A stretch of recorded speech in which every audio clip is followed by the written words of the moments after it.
And ahoy once again, my friends, how are we going? And welcome back to another Call of Cthulhu Friday. Now, I have no idea why the Discord text wants to be all the way up there today. Let me fix that. There we go. But how are you going? I completely screwed up the intro as well. I am your friend, streamer, occasional lover, Sabaton Liam, coming at you once again for another Call of Cthulhu Friday. There we go. We got it all in one. Woohoo! How are we going? We have Dead Insight in the chat. A big ahoy to you, my friend. I hope you're going quite well. Now, let's get into the chat with our... Unfortunately, there's only going to be me and two other people today because people are sick, which is a bit unfortunate. But we shall persevere with a brand new campaign and it will be amazing. Let us jump in. I've got anthropology. Ooh, what are you doing? Hello? Oh, Liam is back. Okay. Welcome, everyone, to Call of Cthulhu, a new campaign, the final revelation of Glaaki. This is episode 1, Amidst the Ancient Trees. Ooh. 3 players tonight. We have Liam, we have Thomasaurus, and we have M1. Will they survive? We'll find out. It is summer of 1925.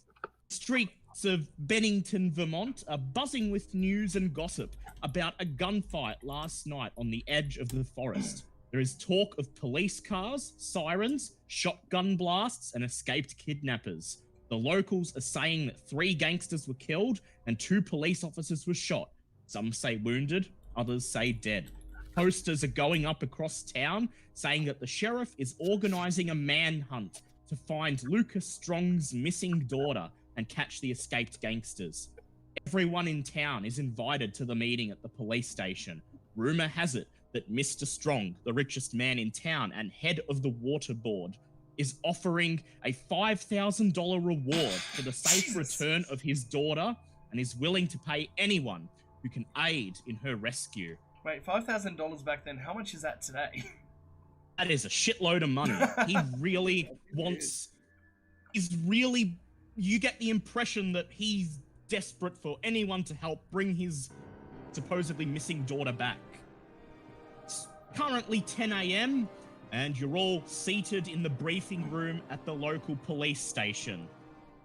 So introduce yourselves and tell the stream what brings you to Bennington, Vermont, and what has made you answer this particular call to duty. I see, the name's Selleck. Tom Selleck. Okay. Selleck PI. Tom Selleck. Very original. Here to answer the call for the daughter, and the $5,000 reward money isn't something Scuff had either, so yeah, here for that. See, and I don't know why I just went gangster right there. Definitely not an amount of money to sneeze at. No. Tom, introduce your character, please. My name is Ernest von Schaff. Von Schaff is a very old family. See, old money, and I consider myself a big game hunter and a philanthropist. Going to savage lands and slaying their deadliest beasts. And I am here to fulfill an old family favor. The reward money doesn't really concern me much. It's really small change, but... You're here to hunt the deadliest animal of all, man. And yes. And finally, M1, why are you here? Good day there. I'm Rowan Gunnar S. Thompson, and I'm an investigative journalist from the Daily Fugle. We travel all across the world trying to find spooky what's going on, but we're on to something. You fought so hard not to say spooky skeletons, didn't you? Daily Fugle, send me here. So here you are, reporting on this true crime as it happens. The police chief steps into the briefing room. He lights a cigar, puts it in his mouth, and he takes a seat. He looks over the people assembled and then slams his fist down on the desk. And he says, "All right, So here's where we stand. Sidney Harris and his gang have kidnapped Jane Strong, daughter of Lucas Strong. Harris has demanded a ransom of $10,000 for Jane's return, and a handover was arranged for last night at the edge of town. All seemed to be going smoothly until Harris and his men got twitchy and lead started flying. Chaos ensued with both of our sides shooting it out. Well, he shot 2 of my own. He and one other member of his gang got away with the ransom money. He fled back into the forest where we believe they're holding Jane. Mr. Lucas Strong of the Bennington Water Board is here and is putting up a $5,000 reward for anyone who is willing to take on this manhunt. With this, Lucas Strong steps forward and he says, yes, $5,000. I'm also offering, out of my own pocket, $25 per day to anyone who joins the hunt. I would consider it a great kindness if Harris's dead body was brought back. Man or woman, black or white, I don't care. Hold on, question about that. Puerto Rican. Puerto Rican. Sorry? Question about that. $25 a day. Is that would we get it all up front, or just as each day passed, would we get $25? You ask him this, and he says, I'm willing to pay up $25 at the end of the manhunt, regardless whether my daughter has brought back. I'm offering this out of my pocket as a personal offering to help you guys to demonstrate how serious I am about putting this posse together. Anything's right by me as long as I get paid. Okay, well, don't worry about the finer details of payment. Such trifling amounts need not concern the old friendship between the Strongs and the Von Schaffs. Sorry, that is amazing. Both the police chief and Mr. Strong. The police chief takes a puff from his cigarette and he says, okay then. Well, meet at the edge of town at noon, and I'll divide you all up into groups and we'll begin the manhunt. He looks at his... Sorry. Kitty's just said you need Papa payment up front. He looks at his wristwatch and then he says, by my account, you got about 2 hours to pick up anything you need from the hardware store, do any research you think will be useful. And you meet myself and Mr. Strong here at the edge of town at noon sharp. Claps his hands, stands up and leaves the briefing room, Mr. Strong following behind him. Now have 2 hours to conduct any business in town that you would like to attend to before beginning the manhunt. Alright, so it's a 1920s hardware store. What type of stuff would you find in there?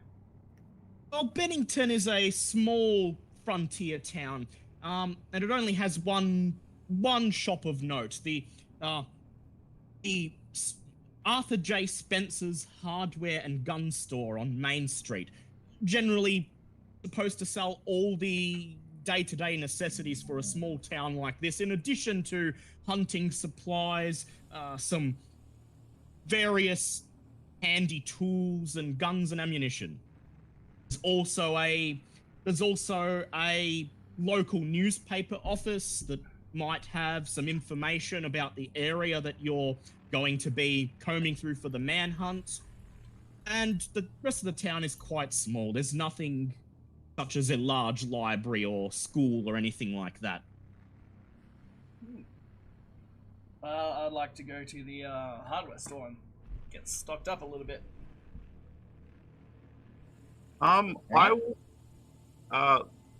Ernest von Schaff would like to request a private meeting over scotch and cigars with Mr. Strong.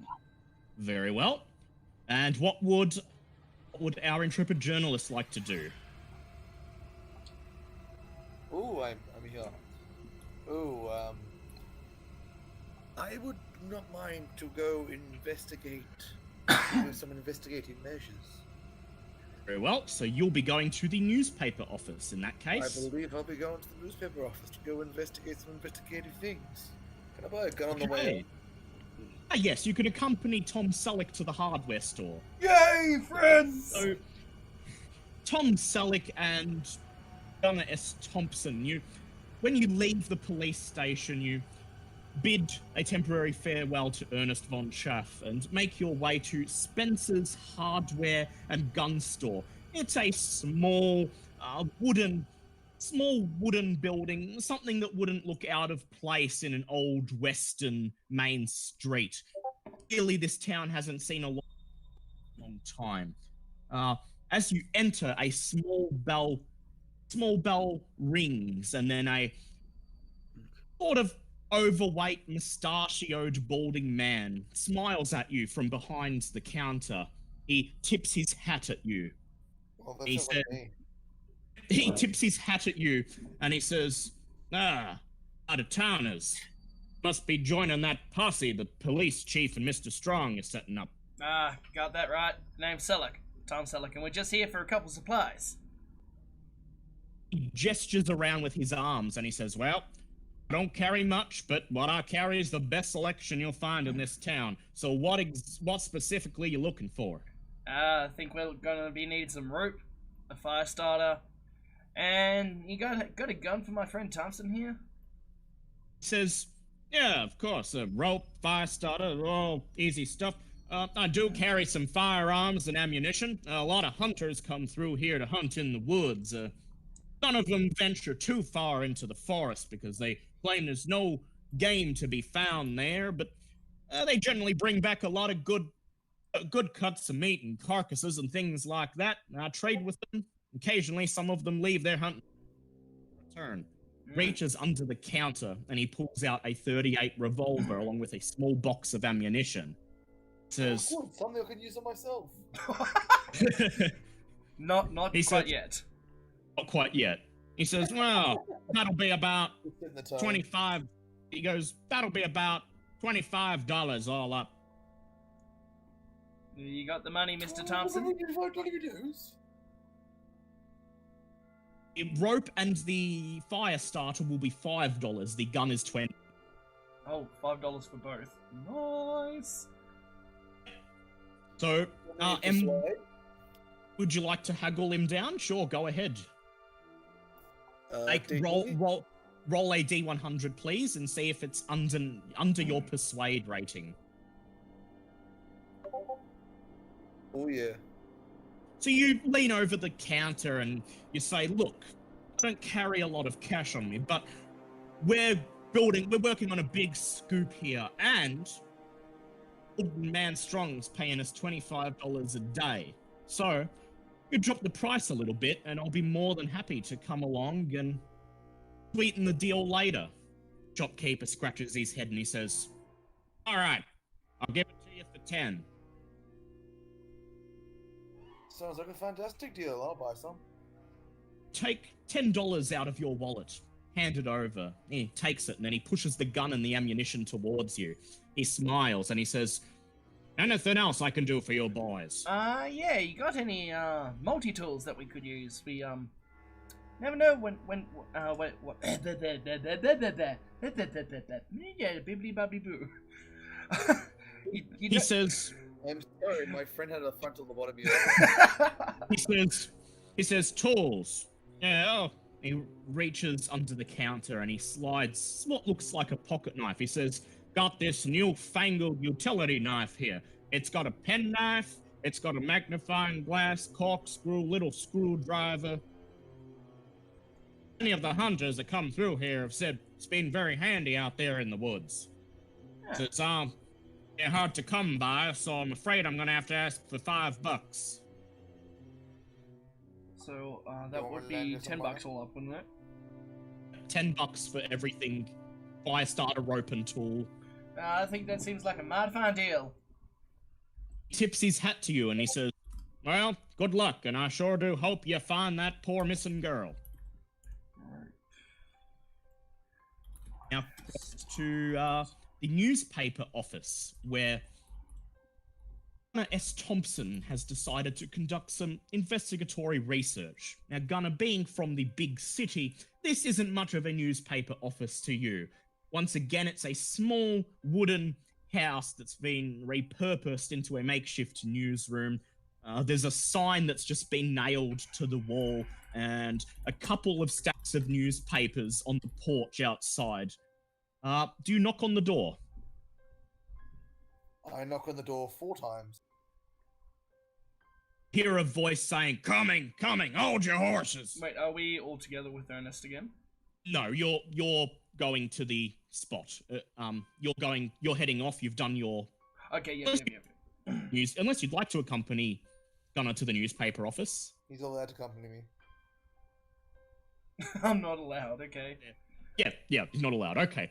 So you hear the sound of a door being unlatched, and then the door opens. You see an elderly-looking man wearing a faded news cap. He sighs when he sees you, notices the camera around your neck, and he says, "Let me guess, you are from one of those fancy big city papers." I'm from the Daily Fugle. He says, "Yeah, I've heard of that. Don't get much of it." Have you really? He says, "Of course, but don't have much of a readership down here, of course. We're but a small town, and our humble Bennington Bugle serves the town's populace just fine." He beckons for you to enter. Leads you into what would appear to be the house's lounge room, where a desk has been pushed up against one of the walls. He grabs a cup of coffee off the desk, sits down on a green plush couch and takes a sip, and then he says, "So, what can I do you for, sonny boy?" Well, you see, we're about to go on this magnificent journey, and before I go anywhere, I need to find out what sort of creepy, ghouly goings-on have happened around this area. Anything to do with that giant forest where our friend was taken. I need to know everything. Anything you tell us.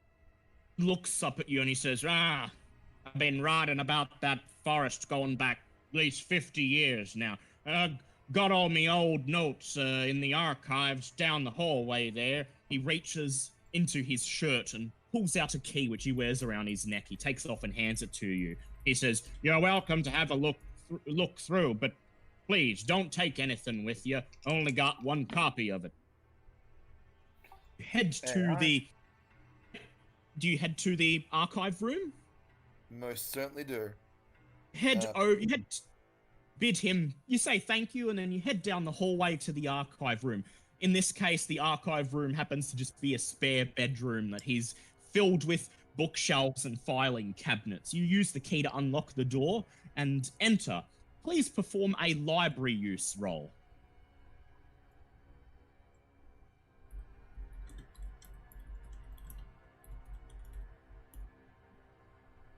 Yes, okay, that is a success, I believe. Your library use is above 32. It most certainly is. You rifle through some of the filing cabinets and you soon find a collected series of notes about the forest. All of the old man's notes are arranged by subject. You take them out and flip through it. They go back several decades, as he said. There are a couple of things of note, mainly that around the time of the Civil War, the forest was known to be a hot spot for smugglers and Civil War deserters who would desert through this forest on their way to asylum in Canada.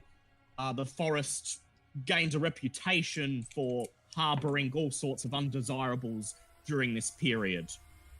Also, in the recent times, in fact, very recently, in the last few months, a section of the forest bordering lake was selected for the development of a new reservoir for the town by Lucas Strong's water company. However, when geologists came to survey the land, they discovered traces of an unidentifiable precious metal.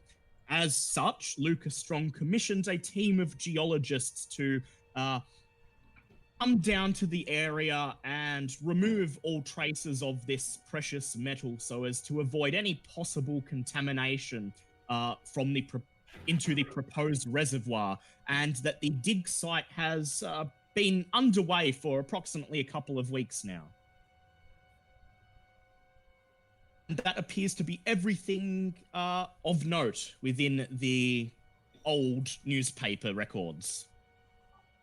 Let us run. Back to the group. You tip your hat to the old man. He waves at you as you leave his house. We cross to Ernest. Ernest, you wait outside of the police station until you see Lucas Strong emerge wearing his black suit and top hat. He exits the police station, bids goodbye to a couple of police officers, and then begins to make his way to a white Rolls Royce parked a little way down the street. I approach him with my hand outstretched. He looks at you, looks at your hand but doesn't take it, but then see his eyes glimmer in recognition, and he says, saw you in the briefing back there. You're part of the posse to find my dear Jane. Is that correct? Yes, considered her an old favor from an old family friend. He says, he studies your face. He says, you do look familiar. By any chance, you would not be related to William von Schaff?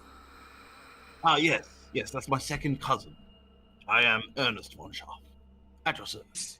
Smiles and his eyes perk up and he says, pleasure to meet you, Ernest. He holds out his hand. I take it warmly and I shake it. He shrugs and then he says, so, is there anything I can do to help you? Oh yes, considering stopping over at yours for some tea, so we can discuss some of the finer details. Perhaps point me in the direction of some rapscallions to rough up. He says, indeed. I was just about to drive home, start preparing the lunch, and then make contact with several of the big city newspapers. You're welcome to join me. You can have a cup of tea or coffee, and we'll go over some of the salient details. He gestures towards his car. Yes. I was beginning to wonder whether there was a vacant position in that fine vehicle you have. Right. Says, yeah. Indeed. For the cousin of an old-time friend, of course there is. And if to demonstrate his point, he opens the back door for you. I step into the car. He then he shuts the door behind you, climbs into the driver's seat, and turns on the engine. A short 5-minute drive later, you are parking outside of his house, a stately, new Gothic-style manor house. He opens the door to let you out, and then escorts you to a tea area underneath a gazebo in the manor grounds. Once there, yep. I'll hand off to one of the servants a long, thin leather briefcase that's sort of like about as tall, it's about as wide as a person. A butler stands at attendance and he takes your briefcase. He nods and then he says, shall I take this up to the guest room, Mr. Strong? Strong looks at you and he says, are you in need of accommodation during your stay in Bennington? Oh, I would be honored to be a guest in such a prestigious family in these parts. He nods at the butler and says, take Mr. von Schaff's belongings up to the spare room, if you please. The butler nods and walks off. You are then escorted to a small gazebo. You both take a seat at a small white table inside, and a few seconds later, another servant, this time a homely-looking woman, appears carrying a teapot. She pours a mug of tea for both of you, and then... Wait, should Tom have more tea? We know what happened last time. We'll see if his tea turns him evil again. He then nods at both of you, turns and takes her leave. Lucas takes a sip of his tea, and then he says, so, is there anything in particular you'd like to know about this situation? I lean back and I produce from my coat like a paper parcel, and I open it, and I produce from it 2 cigars, and I hand him one. He takes the cigar and he looks at it and he says, Valor Maid, I in presume. Peru. Does One of the local villages was being harassed by a particularly large dealer. They called it nods. He nods and he says, I heard from your cousin William that you were quite the hunter. Yes, do consider that. I was more comfortable with the hound than in the classroom, you could say. He nods and then he lights the cigar and takes a puff. And he says, well, skills may very well be useful, Ernest. You see, the gang that have kidnapped my daughter, well, to put it lightly, they're the type of ne'er-do-wells that the local police are not equipped to deal with. Says they carry fire. They're not afraid to use them, and they already gunned down 2 of the sheriff's finest last night. Well, you can be assured that if they try anything with me, they'll see how tender the kisses of Matilda can be. He smiles and nods, and he says, of course, that gun may come in handy if the local folklore and superstitious rumors about the forest happen to be true. Continue. I light up the cigar at this point and offer to light up his with a match. He says, well, of course, they've been flying around for as long as I've been here. Any rumors that the forest is the site of an old Indian burial ground, that there's an ancient buried evil there under the earth and haunted by the ghosts of the Civil War soldiers. It's tosh like that. I don't believe any of it, of course. I've been here for decades and I've never once seen a peep of anything out of the ordinary. Can I, be it that I'm a traveled and learned man, check against my anthropology for perhaps something similar that I've heard in my travel? You can. You may make an anthropology check.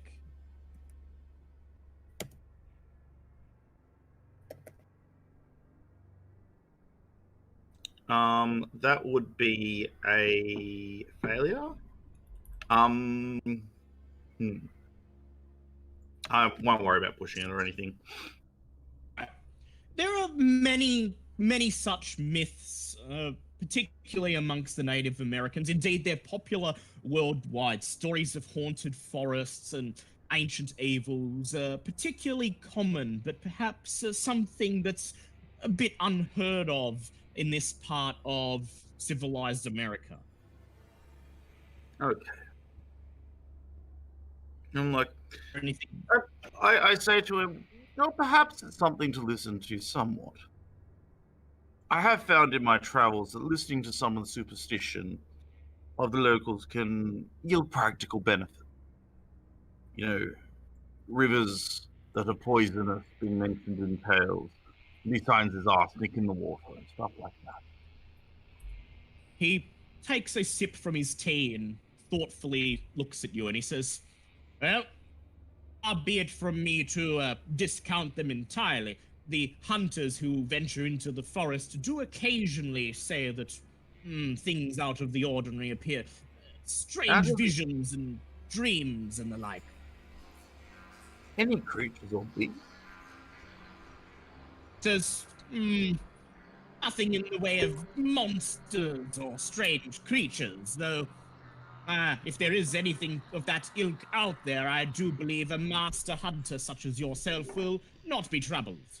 I sort of look visibly deflated after he said that there's nothing out there. I'll be that as it may. What social circles was your young daughter running in at the time of her disappearance? He says, well, she mainly associated with friends of the family and other high-class individuals, daughters of other industrialists such as myself and their children. I do not believe that any of her any of her so-called friends had anything to do with her disappearance. Now, Master. Now, Master Strong. We're family friends here. And nothing you say will leave this room. Okay, persuade. I'm not actually good at that. Where is it? Make a charm check then, please. Okay.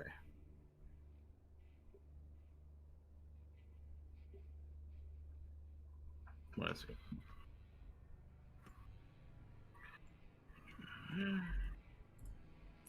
That is a hard ball. He says, well, look, I don't want this getting around, okay? But, see, for her disappearance, she had taken to engaging in gatherings with Sidney Harris and his gang, against my better judgment and wishes. It was her, indeed, who told Harris and his gang that I had sent a team of geologists to survey the area next to the lake for precious metals. Technically, it was true, but in his mind, precious metals must have translated to gold, and he and his gang took Jane, hoping to arrange a deal that I would provide them with some of the gold and some of my funds in exchange for her safe return. And okay, be that as it may. I think that is enough discussion. This matter. Will the servant see me to my quarters? He says, yes, I do believe it is almost noon, and you're due to meet the sheriff. Yes, actually, that's true.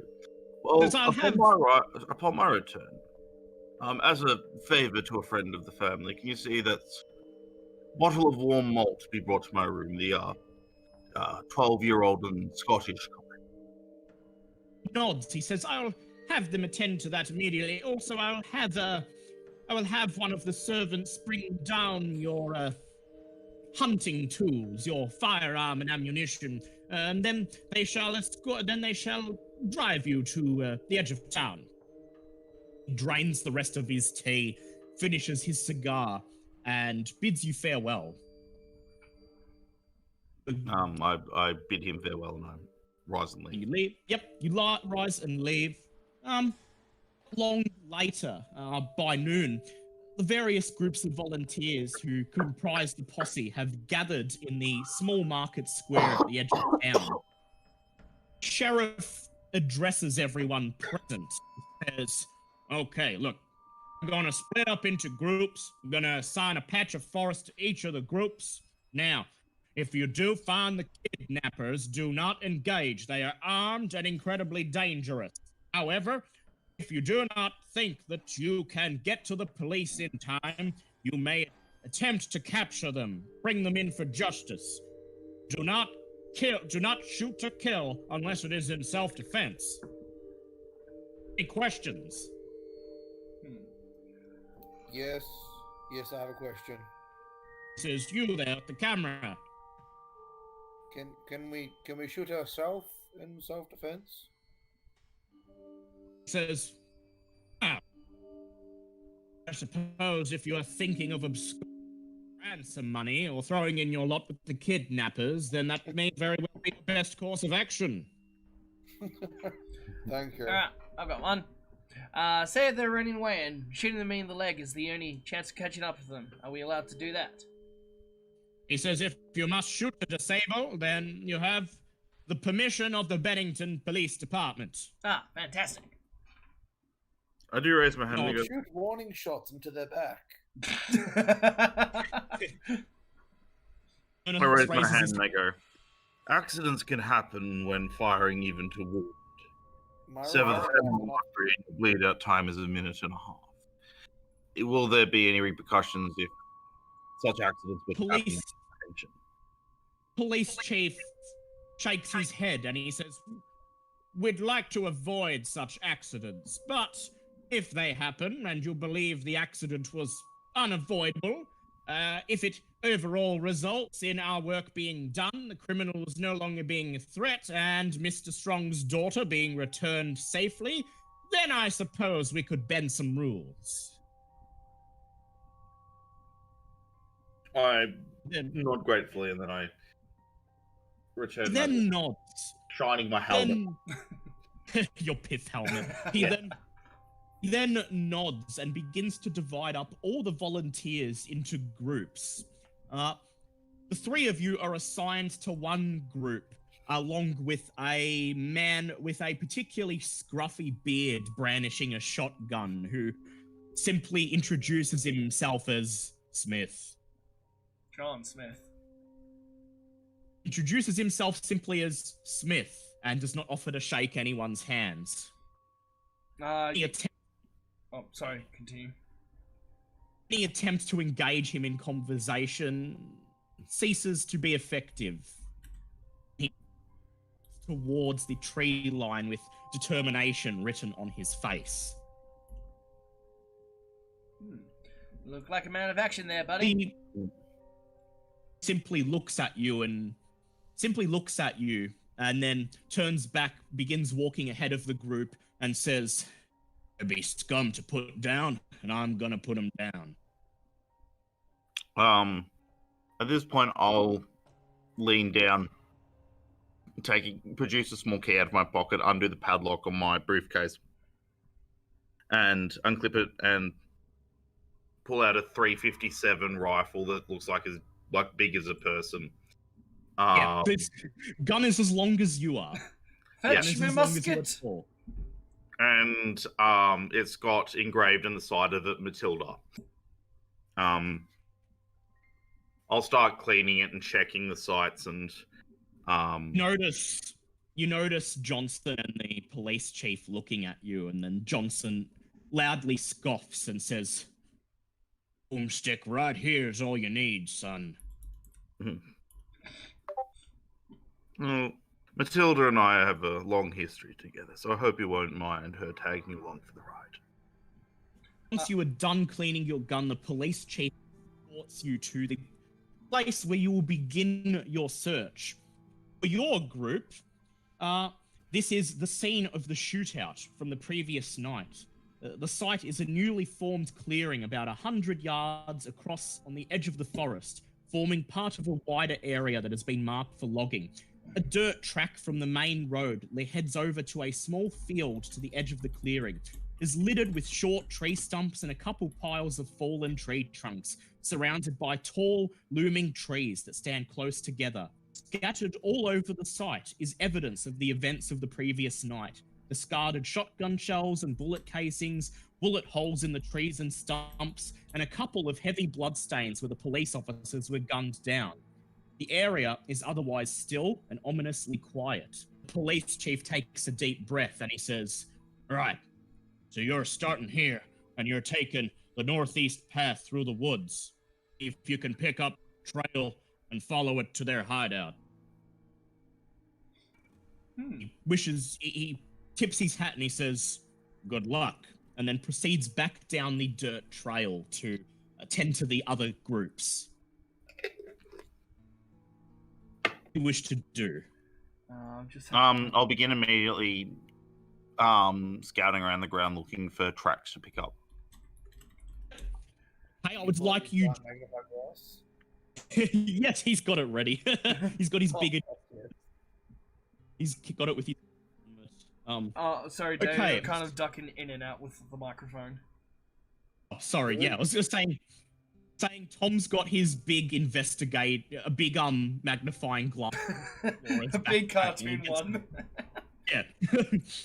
So Tom, I'd like you... I'd like Tom to perform a tracking check, please, and I'd like Liam and M1 to perform spot hidden rolls. I was actually about to ask, so I'm going to use That would be a hard pass. It's a hard pass, yep. That is a fail for me. Am I able to push that? Yeah, it's just spend a little bit more time looking around. M1, what's your spot hidden? Oh, that is a Mine critical is a pass. definite fail. Don't worry.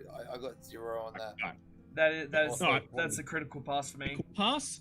Okay, so you and Gunner look around the immediate area and examine some of the spent shell casings and some of the bullet holes, and then in the grass next to one of the trees at the very edge of the clearing, you see what appears to be a small, sharp piece of silver, just over a centimeter long, lying on the ground.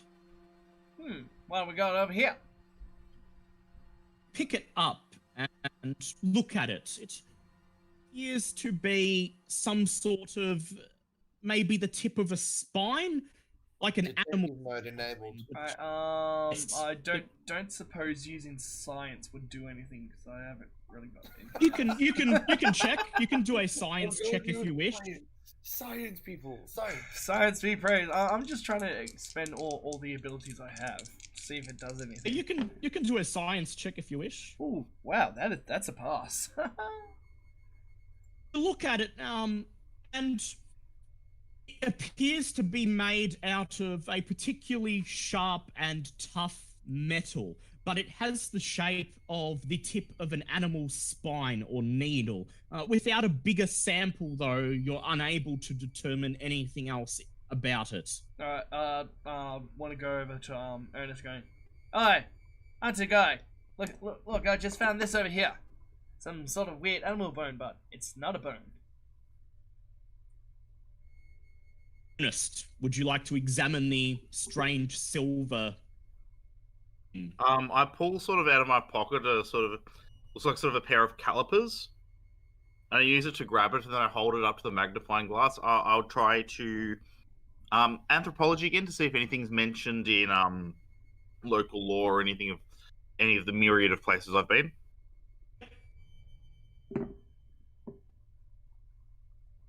That is a failure again. Without... Actually, can I push this one?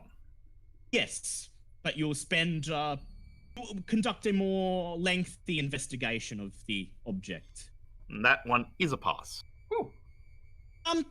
So based on this small prick of silver, barely more than a centimeter long, you remember some local myths about demons that would attempt to abduct people in the night and who would infect them through the use of silver needles. These myths, although not common to this area, sometimes emerge in North America, though they mainly appear to emerge in areas that are known for large lakes or bodies of water. Yes, M1, you may attempt an occult check, please.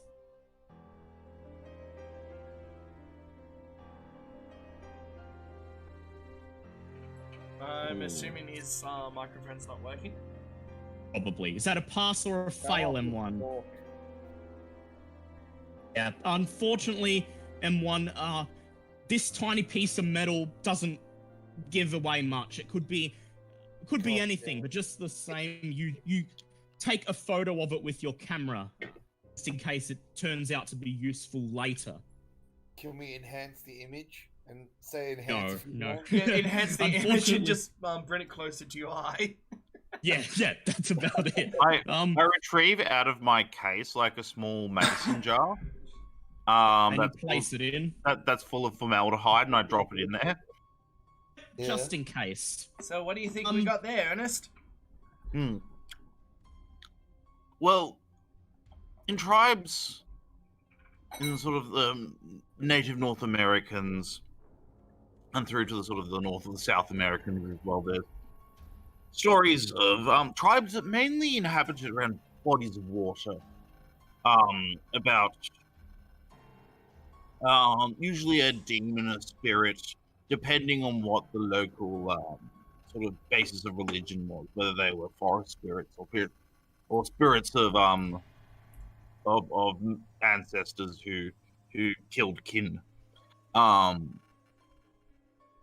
They would use these spikes to infect people with. The reports are a bit more iffy on that, but it is assumed to be a bad. So what you're saying is we don't want to get on the business side of this, whatever, shut up this. Well, I mean, local superstition, be it what it is, though, does display a certain savage intelligence. And though the intelligence is still savage, it is still intelligence, and one would be a fool to ignore it. Oh, I'll have to agree with you there, buddy. Oh wow, sorry, I just went really Canadian. Ernest, thanks to your successful track check earlier, at the edge of the clearing, you see evidence of two men running into the forest.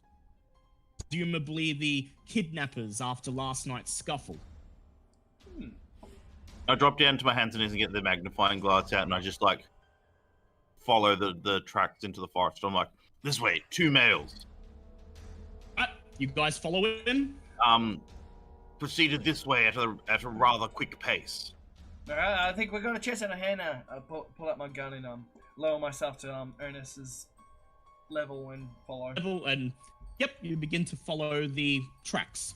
M1, you go along and you take photos of the footprints every couple of steps. Click.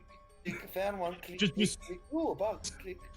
Just chronicling everything in the investigation. Ooh, that For the looks first- important. Turns out you've got the camera around the wrong way and you're just taking photos of your face. Of yourself.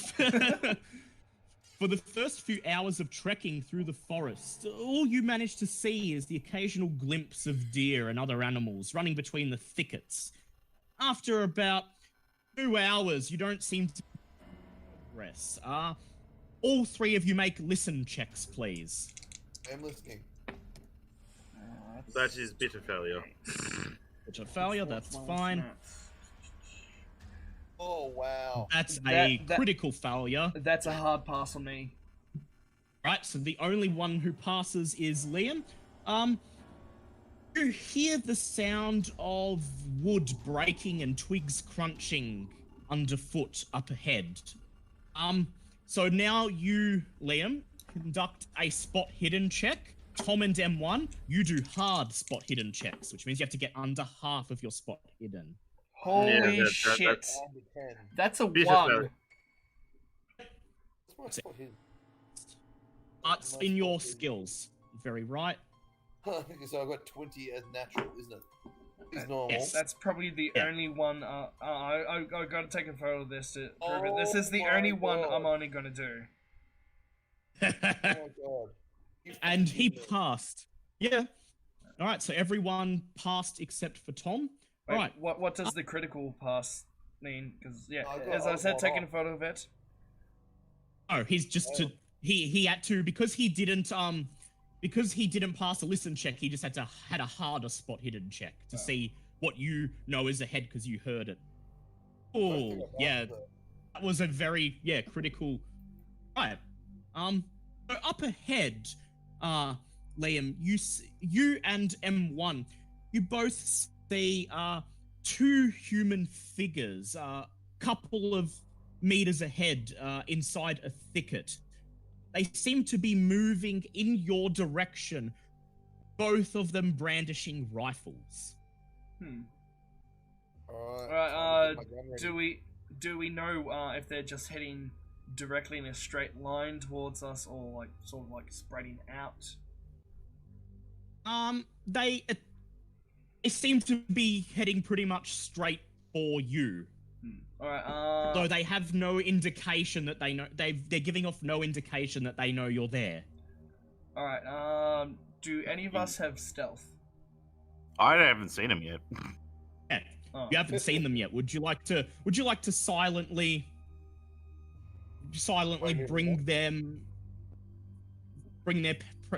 bring the awareness of their presence around to Ernest? I think it'd be a very smart idea. Are they aware? Am I aware that they know our presence? You've seen them too. You see them coming towards you. Okay, so I can't just throw a rock and deviate there. You guys haven't actually told me they're there yet. Wait. So they know we're here as well. They may or may not. They're not giving any indication. Oh, They're just moving through the woods in your direction. All right, so I just go back to Ernest. Ernest, there's 2 people coming with rifles heading right towards us. I unfling my rifle off my shoulder and I go to a nearby tree and sort of kneel behind it and look at them through my scope. All right. Who here has stealth? Because I've got a plan. I have some stealth, but that's what I'm doing at the moment. Okay, because my plan was because I bought some rope. We could set up a trap and throw a rock and distract one of them, and I can use my high roll and brawling to knock out the other one. Tom, make a stealth check, please. I think we'll all just make a stealth check. That is a pass. You unsling your rifle and creep towards a nearby tree, and meanwhile, M1, you attempt to get out of the way at the very least, so that Ernest can take a good look at them. However, your movement through the undergrowth creates a lot of noise. The 2 figures stop. Each of the 2 of you, M1 and Liam, has the lowest luck.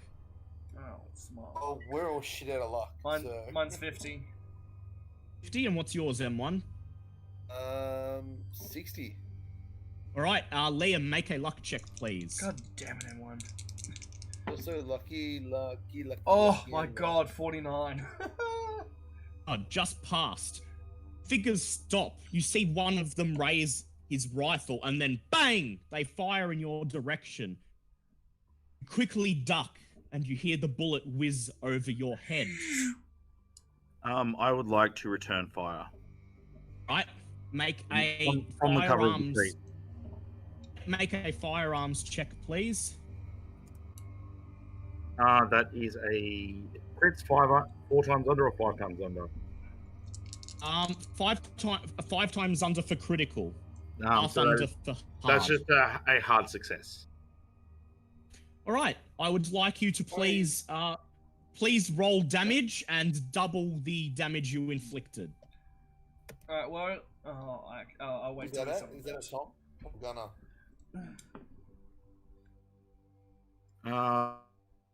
2 points of damage.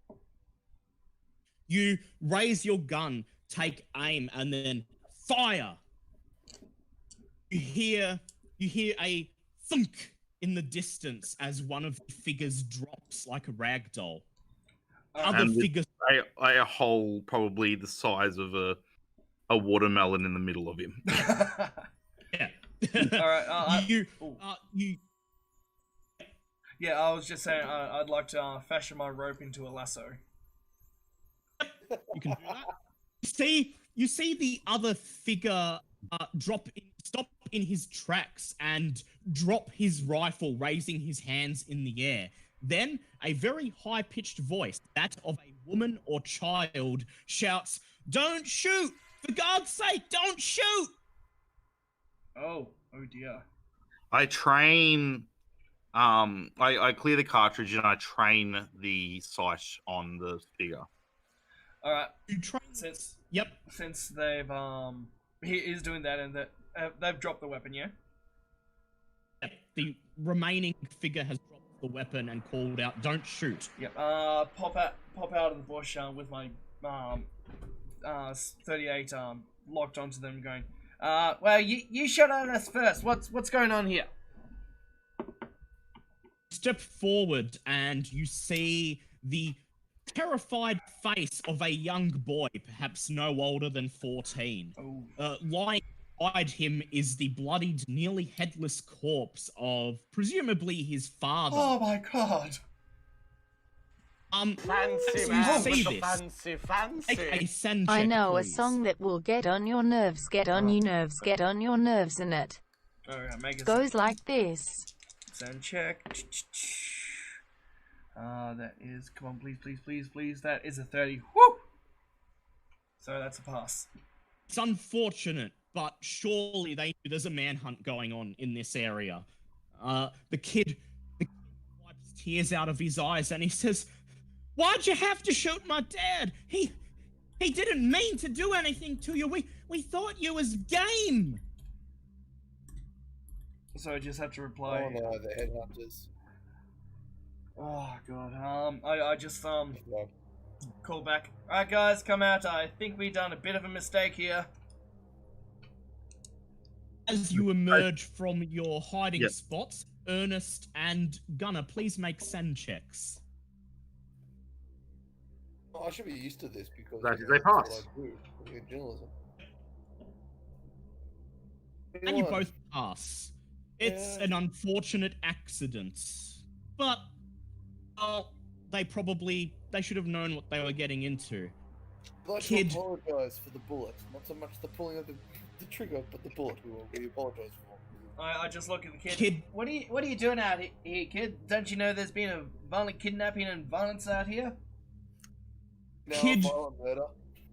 You see the kid's lip tremble as he begins to hold back tears, and he says, my dad and my uncle and me and my cousin came here from Boston to learn how to hunt. We didn't hear anything about no manhunt. We've been out in the woods for 3 days now." Says, "We were just on our way out of the forest. We was gonna go home, but then we heard movement and you killed my dad." I step back. Ernest, I'm gonna let you deal with this one. I step forward. I pull a wad of like cash. I just give him $50. Please make a credit ratings You check. kill his fucking dad and you give him $50. That's a hard pass. You reach into your pocket and pull out a wad of $100 bills and hand them to him. He takes it, but he looks at you with confusion and just says, "How am I gonna go back home? My uncle and my cousin are missing." Perhaps you should join us. Do you know Your where daddy- they Okay. went and how long they've been gone for? Says, "I don't know. They went out to hunt. The day before yesterday, and they never came back. Daddy said they probably went home on their own, and we were making our way out because, well, tell you the truth, I was scared." Yeah, what are you scared of there, son? Not as scared as we were when we shot your dad right in there. We're trying to console him and Oh, get I information. Don't. Just don't. Shoot. Questions first, shoot later. Yes. Good rule. Would you like to try to coax some information out of this kid? Yeah, do a Look, persuasion check, M1. Wait, Yeah. oh, wait, no. Can I do a charm check? Okay, what do you say to the kid? Just kneel down on his level and for shits and giggles. No, you can't do that. You're the one that shot his head off. No, I didn't shoot his head off. He's I the shot- one that's said you were the murderer. No, I never said that. As far as the kid's concerned, all three of you are murderers. I'm an innocent bystander. God bloody damn it. Is this episode 1 all over again? I pushed the 38 special in my pocket even further down my pocket. Yeah, just in case. Right, what do you say, Liam? Alright, I'll kneel down to him and pull out a little candy bar because I'm a PI. I stake out all the time, so of course I'm gonna have some candy, and I'm gonna have to turn down that music. Oh my god, M1, Mike. stop! I turn to the reporter who's trying to hide his theory. He said, "Don't worry. If it comes to an investigation, you're in no danger of being mistaken for the shooter." That's true. You say your gun shoots one of those, and he points to like a little 38 bullet. Mine shoots one of these. And he shows Oh you a my giant God. cartridge. Liam, make a hard charm check, please. What's my charm? What's my charm? So I have to do this manually because the hard and critical numbers aren't appearing. So I have to maths. Maths. Yeah, hard is just under half your charm. Oh, cool. Well, that's 19. So yes. That's a hard pass. You hand him a candy bar to calm him down. He stops sniffling for a moment and he says, ever since my dad and my uncle and my cousin and me came to this forest, we've been having bad dreams every night, like we was drowning in the lake. And so we decided to get out of here. He says, I don't know where my uncle is, but my uncle Brian, he brought a big old Texan hat and his rifle with him, and he knows how to make his way around. So I hope he's okay. What type of dreams you been having there, son? There's nightmares every night of being trapped underwater and drowning.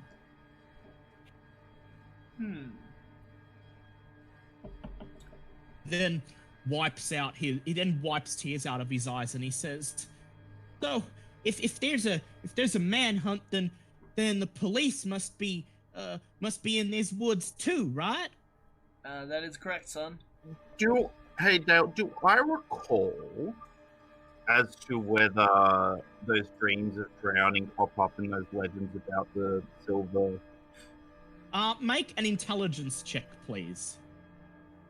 Nope. I almost accidentally posted a picture of the bullet. Here's your intelligence check. Here's the only intelligence I need. Boom. Big bullet. That is a failure. Can I push it? Yeah, all right. That is a pass. Nice. So you don't recall hearing anything about specifically dreams of drowning in the myths, but considering they have a connection to bodies of water, it may be relevant. Not mentioned it now. The kid leans down next to his dead father, and then he says, well, guess I'll wait here for someone else to come along, and maybe they can take me out of the forest and bring me to my uncle and cousin. How far is your farm from here, kid? He says, we came all the way from Boston. Oh, Jesus Christ. Okay. Superstar. He just kneels down and starts looking at his father's dead body. M1, do you want to take a photo of him for posterity? This lad is on injury, but yeah, sure. Got to chronicle everything after all. Another victim of this cursed forest that you're reporting on. Yes, victim of the cursed forest. we'll put that as the cause of death, cursed forest. Yes. No witnesses. Not to mention we just bribed our way out of this, you know that, right? The fucking lollipop of all things. Lollipop. You gave him a shitload of money, which... Yeah, now, Tom gave him $50, I gave him a candy bar. Yeah, Tom, do a luck check, please. That is a hard pass. Okay, he's not going to mention who shot his father when the police arrive. Alright, Wonderful. I want to just, I just have a quick thing to say in relation to the other thing before the check. After he mentions the thing about the candy bar in the notes, so that is how we know the child is no great loss to society. If he was an intelligent child, he would have realized exactly how many candy bars $50 could afford him. I just still leaning down. I place. Wait, whereabouts was the dead shot? Right in the head. He has no head anymore. Oh, he has no head. Okay, kneel down, and I have nothing else I can cover, so I take off my hat and kind of put it where the neck is to cover the gore. Neck is. So the little kid doesn't have to deal with it.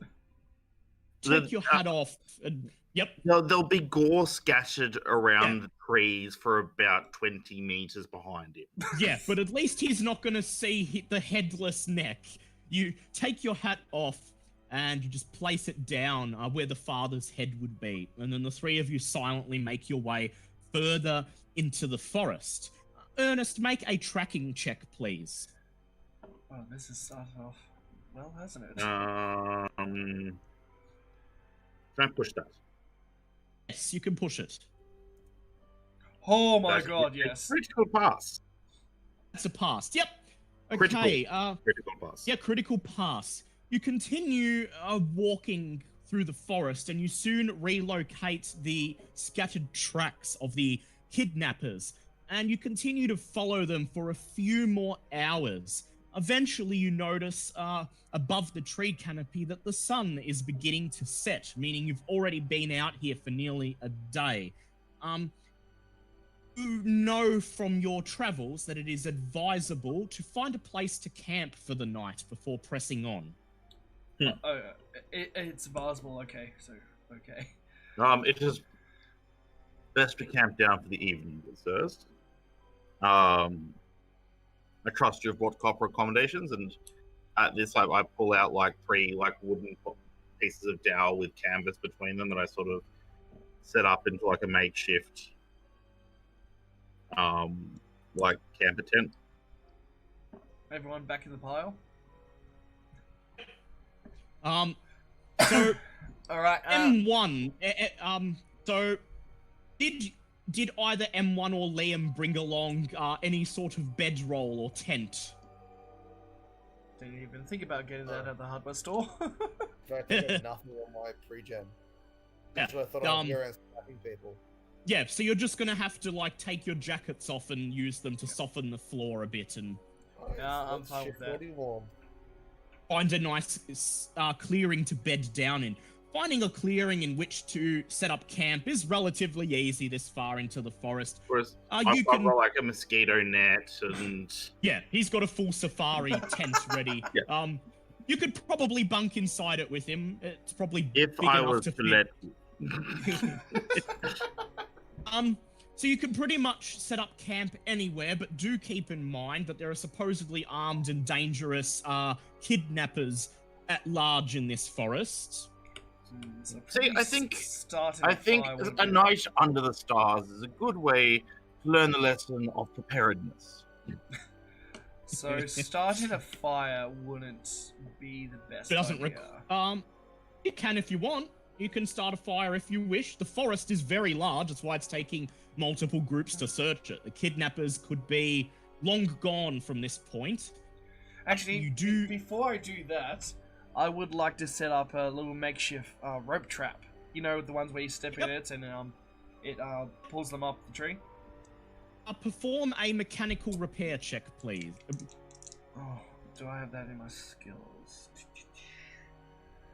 No, I don't. What? Either that or survival. You can do survival if you have that. I don't have survival either. Okay, you could do whichever one is highest if you like. What do I base them on if I don't have them? Just the percentage that it says next to it.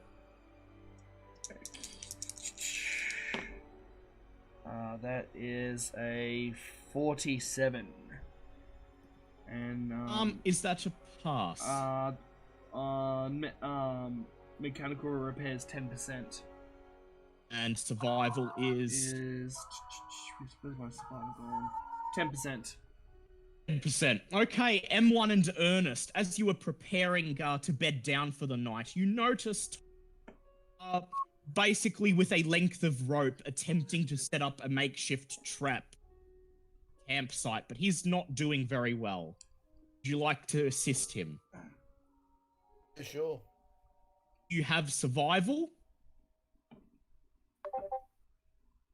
Pass. Oh, that's a pass. Wow. Yes. Nice. Okay, so Gunnar S. Thompson, you've been out in the field a couple of times. You've picked up a couple of old hunting techniques. So you head over and assist Tom Selleck with the trap, and you set up a makeshift snare trap that... When do we start smearing shit all over each other? Oh my god. Yeah, to hide. As long as no smearing shit all over each other. That's not necessary. As long no bags of dicks either. As long as someone isn't looking closely, they should be caught in the trap. Alright. So are you all going to bed down, or are you going to set up a watch? I think we should set up a watch. What do you think, Ono? Should we have a little fire to keep ourselves warm tonight? That dead body and that Yeah. dead person we killed. Do you have a Yeah. rifle on him that we could kind of use in the meantime? We're not gonna You- loot his Yeah. body. It's gonna take hours to get back, and looting his have Oh, I not thought we gone over grabbed it. well. In Call of Cthulhu, looting is a crime. The kid would probably imagine how it would look for you. The police come along and the kid says, "These guys came out of the forest, shot my dad, and then took his stuff." By accident, they fell in my backpack. You could try that. You'd probably get arrested. Of fast talking. You can now, Liam. You can set up a fire for the night. It is ever finds that armed. Sorry, can you repeat that? You broke up. You can set up a fire, but it is ever present in your mind that there are armed kidnappers. Wait, armed kidnappers, right? Yeah, the armed Yes. kidnappers. An idea. If they are kidnappers and they want kids. we Oh get my the kid god! Well, they want Just one. as babes. They've got one specific kid that they want to get a Oh, ransom from. No. Well, the old bait and switch tactic. God Okay. damn it. Bad idea. I mean, if you did want to try that to lure the kidnappers out, you could do it. But remember, at the end of this, you still have to answer to the police. Accidents. Accident doesn't cover everything. Alright, I'm not gonna set up a fire, but I will take first watch. All right. So, you are the two of you fine with him taking first watch? I'm fine. I'll take second. Okay. And in the meantime, I'll take the spent shell casing out of my pocket, and I pull out a bottle of Sam Thompson Pure Rye whiskey, and I use the spent shell casing as a shot glass. It's I'll be back fucking in a second. big I enough. just need to get a drink. It's certainly big enough. You use your spent shell casing as a makeshift shot glass and give yourself a nightcap before you settle into your luxurious safari tent complete with mosquito net and leave the poor journalist to sleep on the dirt outside. He gives you a guilty look as you zip up the front of the tent. It is said that to drink from the shell of a bullet that has killed a man is brings great honor to a warrior. Okay, you and M1 then settle down, and after a few minutes, exhaustion I'm takes back. over, and you fall asleep. Alright, what happened? M1, Tom turned his spent shell casing into a shot glass because it's that big, and then they went to sleep. Alright. M1 and Tom, please make power rolls. Ow. Arrows? How? Look in your attributes. at the That top is of a the- success. Success. Power.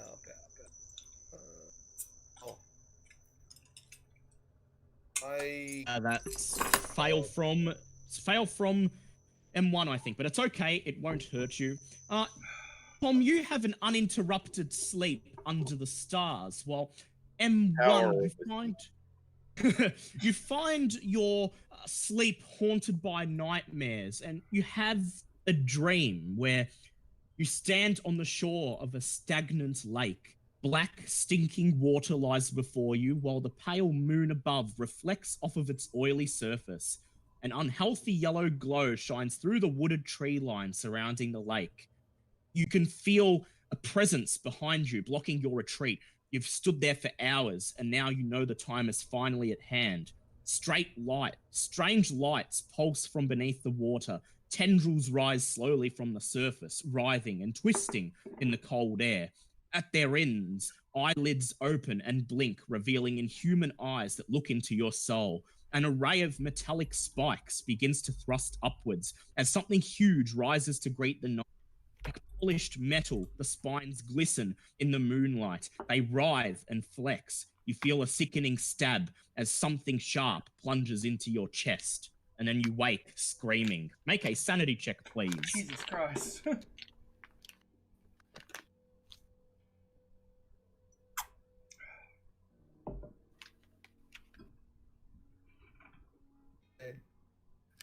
That's a pass. You wake up, screaming. It was a terrible nightmare. Reminds you of some of the things you've reported on, but it was just a dream. You then awaken. You decide to take the second watch since you're awake. Oh, well, I was going to rise to do the second watch, but if Right. you can take it. M1, you're already awake. Would you like to take the second watch, or would you like to awaken Ernest and try to get some more sleep? I'll take some more sleep then if someone wants to take over. Right, Ernest, you were The choice is yours. After several hours of uninterrupted sleep, you are awoken by the journalist, looking weary and ragged as if he's had a restless night so far. Tells you it's time for second watch. That is fine. I take with me a candle, a large leather-bound book, and a fountain pen. Okay, Liam. Ernest appears and informs you that it's second watch and that you should get some sleep. You take the tent that he vacated, or do you try to get some sleep on the floor? There will be a small golden padlock on it. Oh, very well. You can't take the tent. Liam, do you give up your watch and try to get some sleep? Yeah, I probably should. I just warn Ernest about the makeshift trap I've got set up. Very crafty of you. Oh, thank you. I thought it would be the best kind of thing for this type of day. All right. I'm going to select for my watch very specifically position, perhaps even up a tree, that gives me good lines of fire and sight. Very well. I would like you to make a survival check to determine which spot would be the best. Can I push it? Yes, you can. That is a pass. Ooh, nice. You determine a large tree not far from your tent provides the best vantage point over this clearing, and so you make your way up it, perched in the branches, your gun beside you. You begin to read your book. Right in my book, actually. It is right my in journal. your book. Your journal. Yes, your field journal. Today I Tom killed some Selleck. kid's father. Today I killed some kid's father, and my journalist friend wanted to loot him and had to be sternly told not to. And Well, I make it sound a bit more dignified than that. I told him how an unknown figure fired upon us, and as I dived into the brush. I defended the party. Yes. A hail of fire. Is this So- for your memoirs? Yes. Tom Selleck, you retreat to the fire, which is still burning, and you place your leather jacket on the ground to serve as I decided not to start the fire. Oh, okay, yep. So you lie down next to the journalist who's trying to fall back asleep, and you lay your leather jacket on the floor to serve as a makeshift blanket. And after a few minutes of discomfort, the exhaustion takes over, and you fall asleep. Please make a power check. What is my power?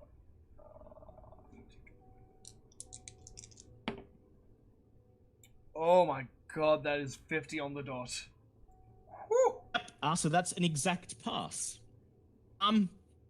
Sleep ends up being restful, and you are untroubled by strange dreams. Around midnight, Ernest, you are on watch. You've just finished writing up your entry in your journal. Make a listen check, please.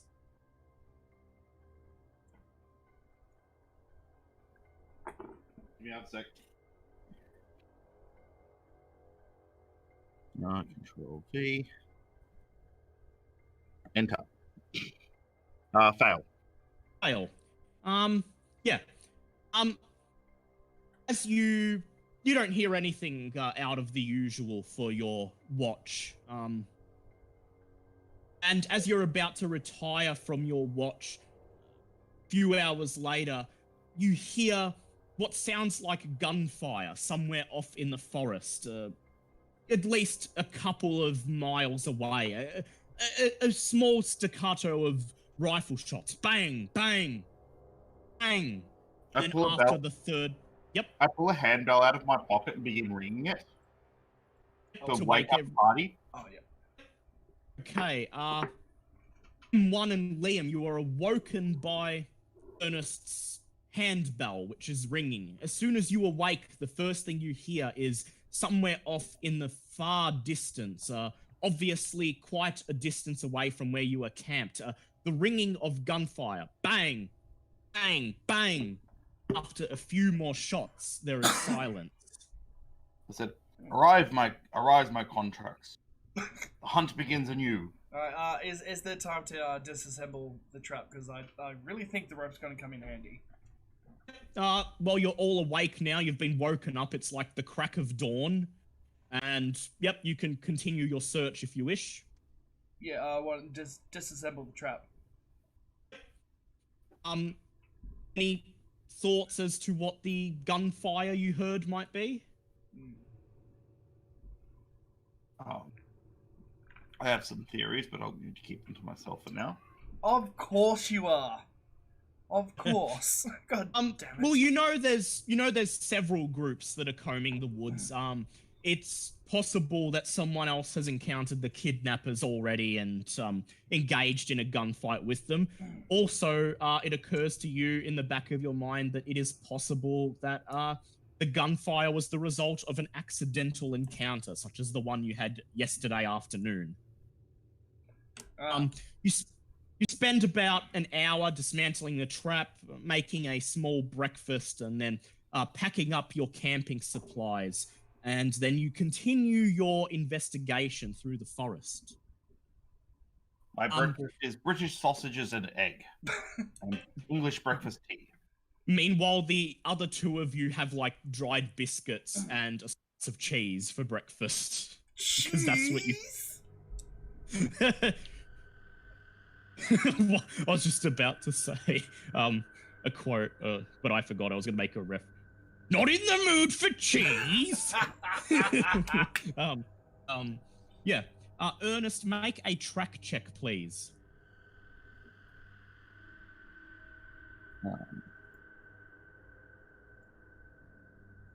That is a pass.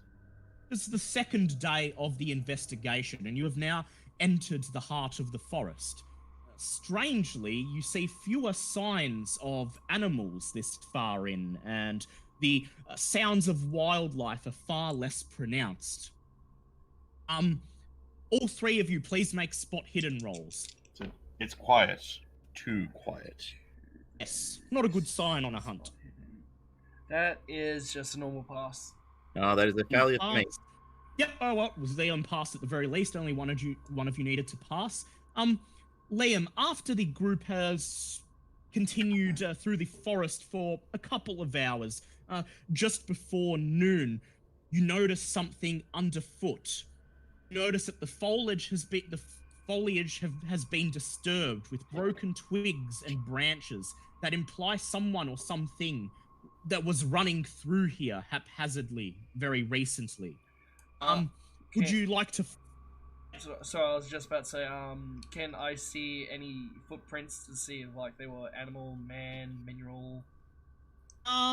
There do not appear to be any footprints, just crushed dirt and crushed twigs and undergrowth suggesting someone ran through here. This does branch off from the trajectory you're already heading, which is presumably the trail of the kidnappers, but it might be worth checking out. It does detour away from your intended path, but not far enough that you can't double back later. What do you think, I clean Hunter? and load Matilda. What do you think, Hunter? Should we go towards the guns or follow this trail?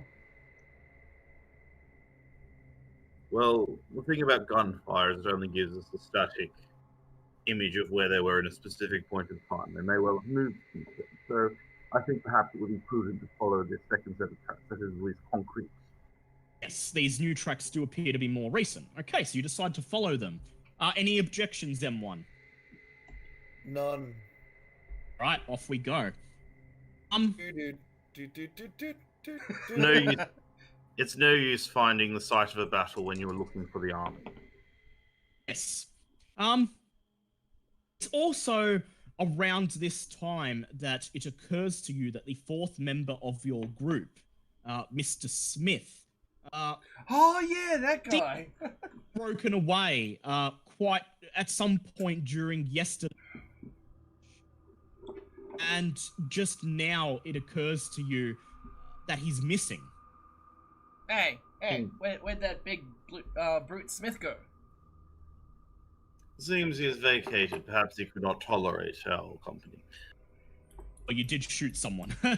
A half-mile down the trail, you see a discarded hunting knife in the undergrowth. You pick it up. And I inspect it.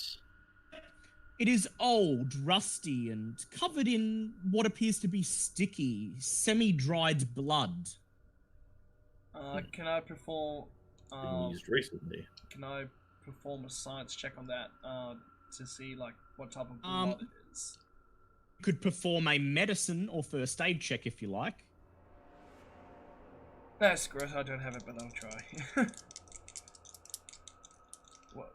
Pretty much, what do you use science checks for? You did use one to look at the silver spike earlier, but there'll be use for one later. Don't worry. Oh, that is an 8. My God. To pass. Yeah. You look at Ernest hands you the knife. It does appear to be human blood. It looks to be a couple of hours old, perhaps from early in the morning, maybe not too long after midnight. You continue to follow these recent tracks. Alright, I pass the knife back to Ernest. Pocket this, we never know what use we'll have for it. Yes, and M1 photographs it as it is a piece of evidence. Of course. Nice. Continue down the trail, keeping your eyes out for anything suspicious, and don't have to travel long. About barely 20 meters away from where you found the knife, you see somebody lying in the undergrowth, a man, motionless, his torso and side covered in blood. He stares blankly at you with unseeing eyes. Make a sand check, please. That is a pass. That is... Oh, 17, that's a pass. And we'll see if...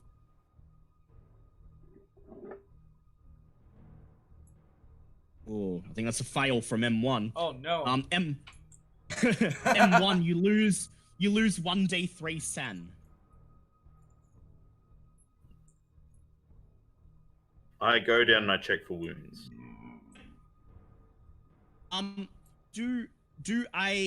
Please do a medicine or first aid check if you have either. That is a 26. Is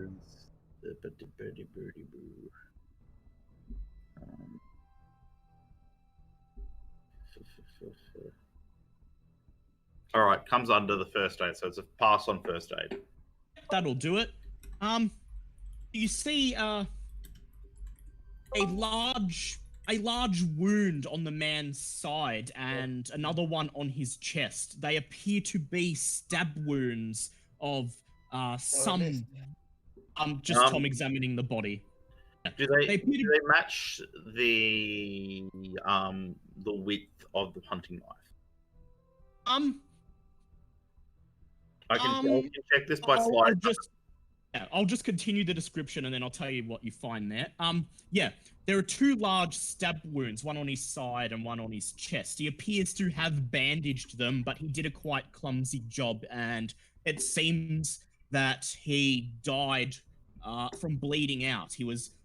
You get the impression, based on the tracks and the state of his body and the fact that he is barefoot, that he was attempting to escape something that attacked him in the night, but perished from his wounds.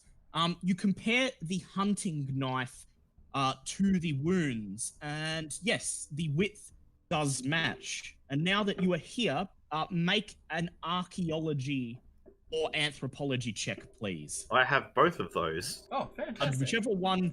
so archaeology is the more appropriate one in that case.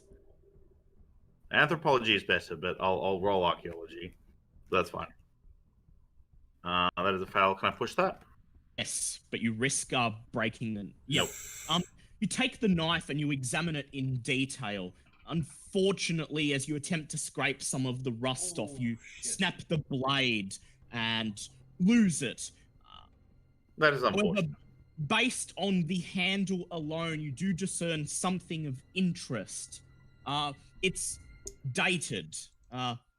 It's dated 1866.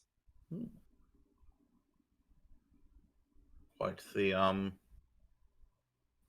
antique then. This would put it firmly Civil War era weapon. Ace, we need you. I put it in my pouch. And one snaps a photo, of course. Alright, can I have a look around the body to see if there's anything of notice? Do a spot hidden check, please.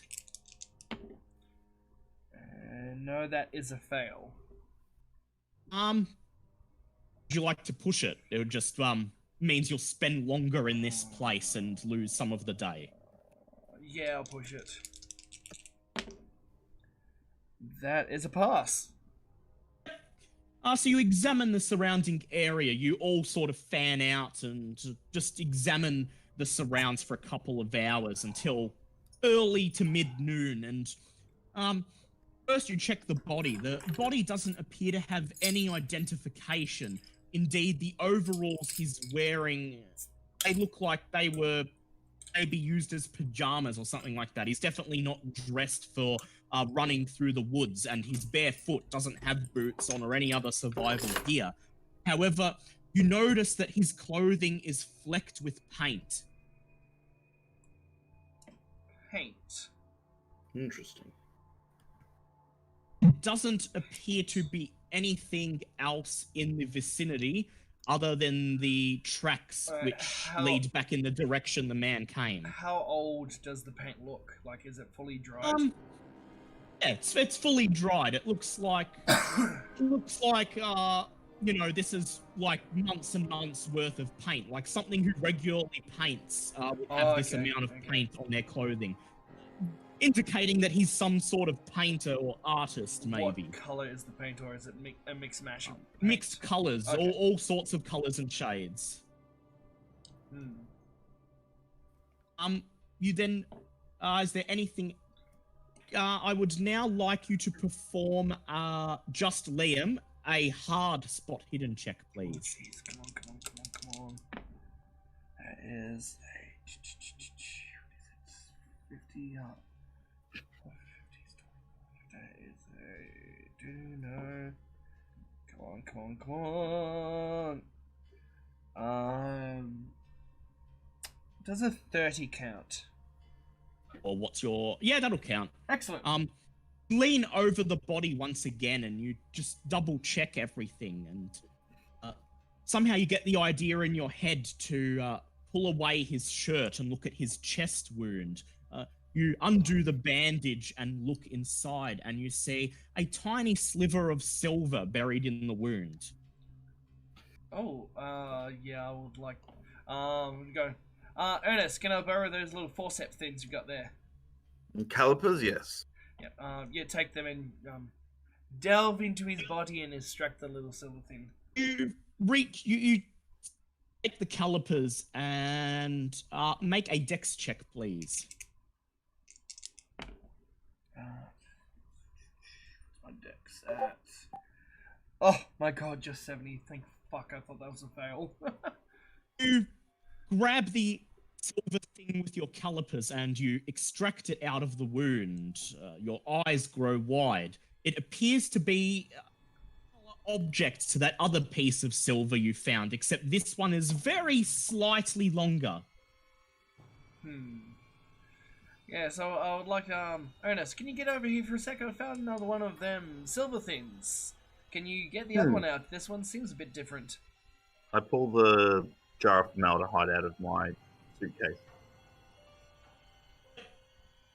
One, do you take a photo of this new discovery? I do. Okay, what I would like you to do, M1, is just for something later, I would like you to do a photography check, please. Wait, you can do that? Yeah, he's got an arts crafts photography skill. Oh, okay. And he got a critical success on that. Oh, wow, nice. Yeah, you snap a picture. This will come in handy later. You can compare your findings and you have perfect photographs. Well done. Not just with one magnifying glass, but with 3. Yes. Of course, the photos will need to be developed, but this will come in handy later, trust me. In all actuality, it's just me using my Kodak disposal camera and then the wine. Witchcraft! Which had $17.22 to get the Flash model. You take like several hours getting the perfect angle in the sunlight 'cause you don't have a flash. Okay, Tom, do an archaeology or natural world check, please. Fail. Can I push? Fail. Fail. Yeah, you can push. It takes longer. Now that it passed. Oh, nice. So you take the spine and you take a look at it. It's longer than the other one, and you can't glean much more from it than the other one. However, as there's more of it, you can discern the shape, and it doesn't appear man-made. You can't see any obvious marks of craftsmanship anywhere. Like it's grown? Perhaps. Huh. I drop it in the formaldehyde. It's late afternoon by the time you're done examining this area, and you continue to press on. Following the tracks? You return to the main tracks and you continue to follow them as that's your only lead. And as the sun rises high in the sky and you see the first glimmers of sunset, you stumble across something interesting, a set of tire tracks that cut through the forest floor.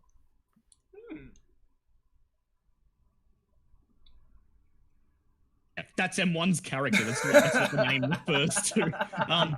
Yeah. Anything you guys wish to do with these tire tracks? Follow them.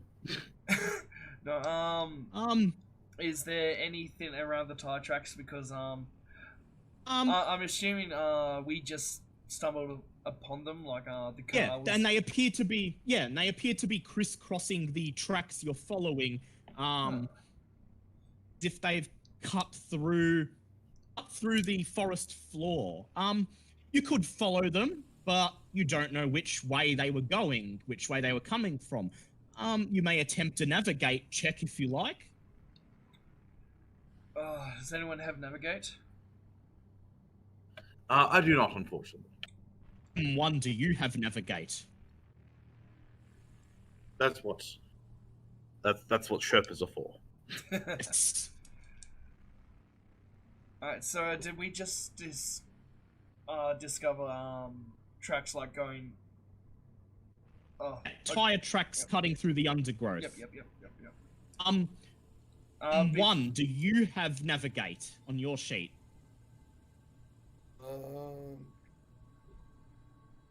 Yeah, I do have 30. Oh, nice. Oh, would you like to attempt a navigate check? so we can determine which way the. Oh, okay. I know. Get up to the tree. Yeah. So there's no obvious. Would you like to push it? Keep in mind that pushing it and failing will probably mean that you get the group lost. Yeah. All right, let's push it. Oh god.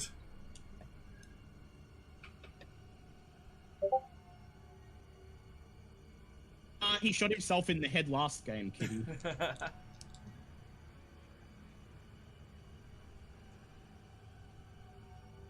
Alright, so are you rolling again? Rolling again. Would you like to roll it?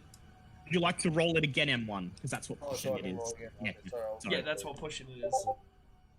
Ooh. Oh, Okay. god damn. Would you like to spend 40 luck? Oof. And that would reduce me down to 20 luck. Oh, Yes, but it will make you pass the check. oh, so that when you use your luck, Yeah, it goes away, but you can use it to pass a check. Yep. does it regenerate? Yeah, you get some of it back if you survive. Oh, yeah, cool. Let's do it. Oh. Let me use my 40 Right. luck. God damn. Right. You spend a few minutes looking at the tracks, and you determine that they are heading north to the area north of Bennington. You've got a general idea of the geography of this area, and you know that there's nothing up north but more trees and the Bennington Lake. A lake, you say? Yes. On a road trip. You may recall that in the briefing with the police chief that the lake was apparently marked as a site for the new reservoir that Lucas Strong was digging, and that he sent a group of geologists there to remove all possible contaminants from the area.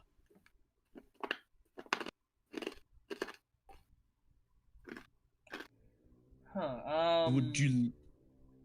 I'd like to do a spot hidden on the lake to see if there's like. Well, you're not at the lake. Oh, we're but not would you at the like lake, to okay. follow? No, you've just determined that that's where the tire tracks are probably going to. Oh, Would you okay, like to okay. follow the?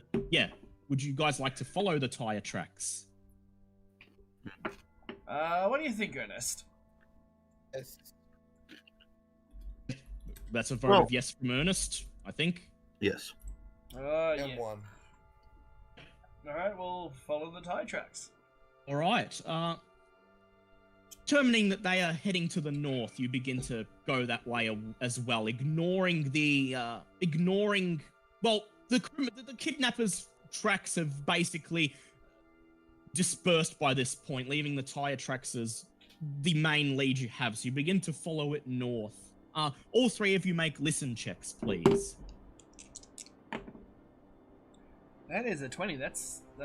Oh, is that a pass or a hard pass? What's my listen at? Listen. No, that'd be 100. Okay, That's a hard pass. That is a critical failure for me. Yeah. Oh, no, Okay. that's a pass. Sorry, pass. So M1 and Liam, as you make your way up the tracks, walk for about an hour. The sky is red in the sunset, and then you hear the distant sound of an engine further down the road. Advancing? Or going further away? Or just idle. It seems to be coming towards you. Oh. Everyone, duck. Get out of the way, or you're We gonna should wait. dodge. Could be the We'll dodge. kidnappers. Leave. Could be the kidnappers. Could just be somebody passing through. Alright, can I do wanna a double check? quick spot hidden to see if there's anything that I can put in the middle of the road? Yes.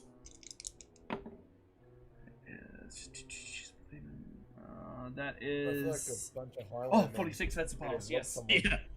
I think that's what he wants to do, M1. You Yeah. see, Am I being made aware of this? are you making, yes, they're making Ernest aware of the engine. You look around and you notice a couple of felled trees lying beside the tracks.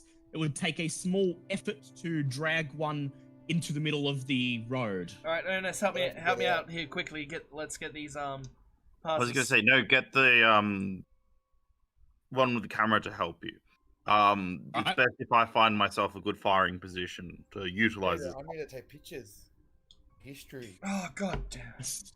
All right, Alright, I'll alright. give you I'll give you assistance, and then I'll go uphill. Yep, but Um, don't fire unless absolutely necessary. If I am fired upon, I will fire. Okay. This is the law of the Right. jungle. Liam, make a strength check with advantage, please. Okay, that is a 44. Use your hormonal And, powers. Oh, okay, awesome. 28. That's a what's my strength? Oh, that's a hard pass. Adrenaline kicks in as you and Ernest lift the tree trunk and get over into the middle of the trail. All the while, Gunnar S. Thompson stands there, smugly taking photos. Do I have time to climb a tree? Over Make- the roadblock. Make a hard survival check, please, Tom. That'll be a Oh nope. no. You do not have time. All right, I'll just go place myself behind a tree to intercede. Yeah, Basically, interceding the tree between myself and the roadblock. yeah, we just hide. Right, you're gonna Hey, hide. Tom, do you want to light that tree on fire? Yeah, hide and observe. And I Tom, will use train your- my rifle on the roadblock. Yep. Okay, so you the three of you disperse into the bushes, and you just wait. The sound of the engine gets louder. And 38 special. Wait, hold on a sec. Ernest, you still got that empty case in there? Sorry. Have you still got that empty gun case there? Yes. Well, not gun case, bullet case. It's basically my pack that's got everything in it. Well, just in case, we might need to use that empty bullet case as a little distraction tool. Yeah, no. Yeah, no, okay. No. Yeah, an M1, you grab your gun and just have it ready just in case. The engine gets closer and closer, and then you see, at the edge of your vision, a battered blue pickup truck just making its way down the trail. Eventually it arrives at the fallen tree that you've placed in the trail, and it stops. Driver doesn't get out, however. He just sits there staring at it as the truck idles. You notice in the back of the truck there is a large array of tools and other appliances, the type of which you might find at a dig site. Can we see if there's anyone else in the car, or is it too dark? No, it just appears to be one man. Does he appear to have a wound on his chest? Make a hard spot hidden, please. I do have a scope. Okay, make a normal spot hidden. It's failure anyway. You take a look at his chest, however, he appears to be wearing an unusually thick trench coat, which obscures his chest from view. Okay. Perhaps an attempt to hide it, who knows? I think we should flank him. I will. Well, I've got a clear line of fire on him now, don't I? Yes, you do. I said, well, I'll stay here and keep watch.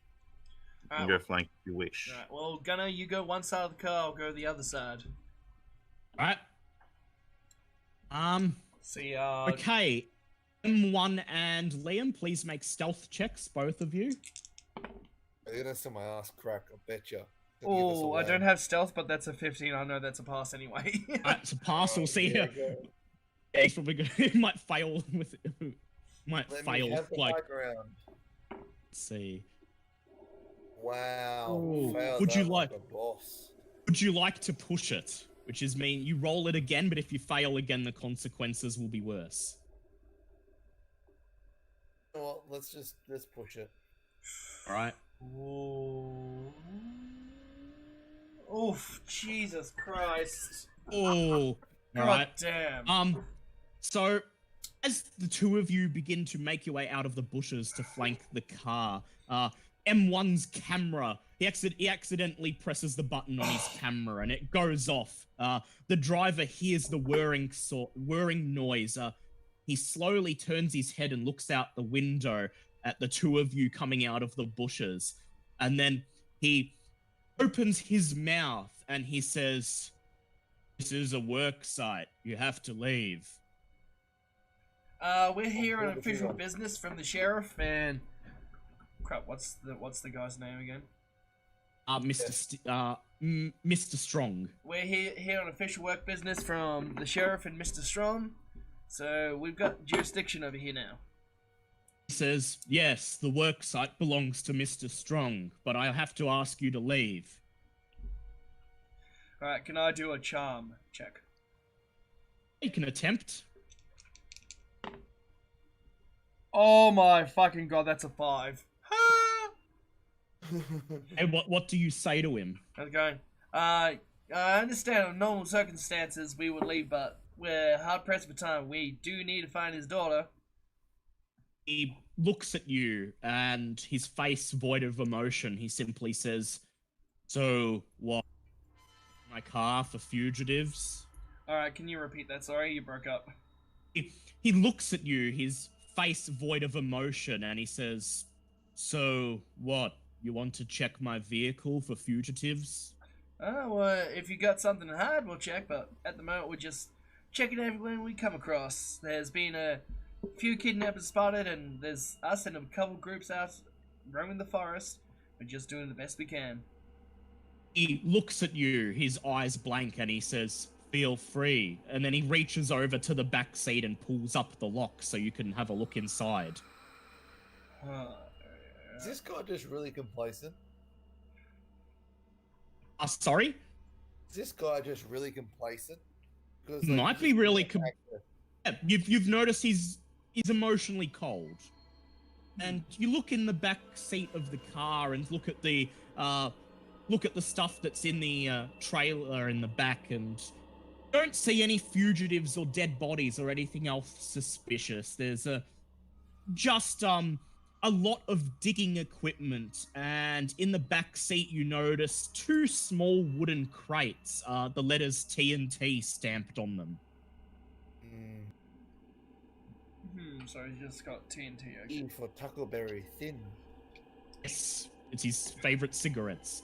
He looks at you and he says, "Will that be all today?" I believe that will be. No, I don't know. I'm Also, just- do you have any gun? I'm just trying to think. Do you have any gun? You haven't seen any, seen or heard anything, have you, recently? We've, recently come across, some, weird things going on and some gunshots. He says, "I'm afraid not. We have been working very hard." So, it's just you at the dig site at the moment? He says, "We have a whole crew up there. We are hard at work around the clock."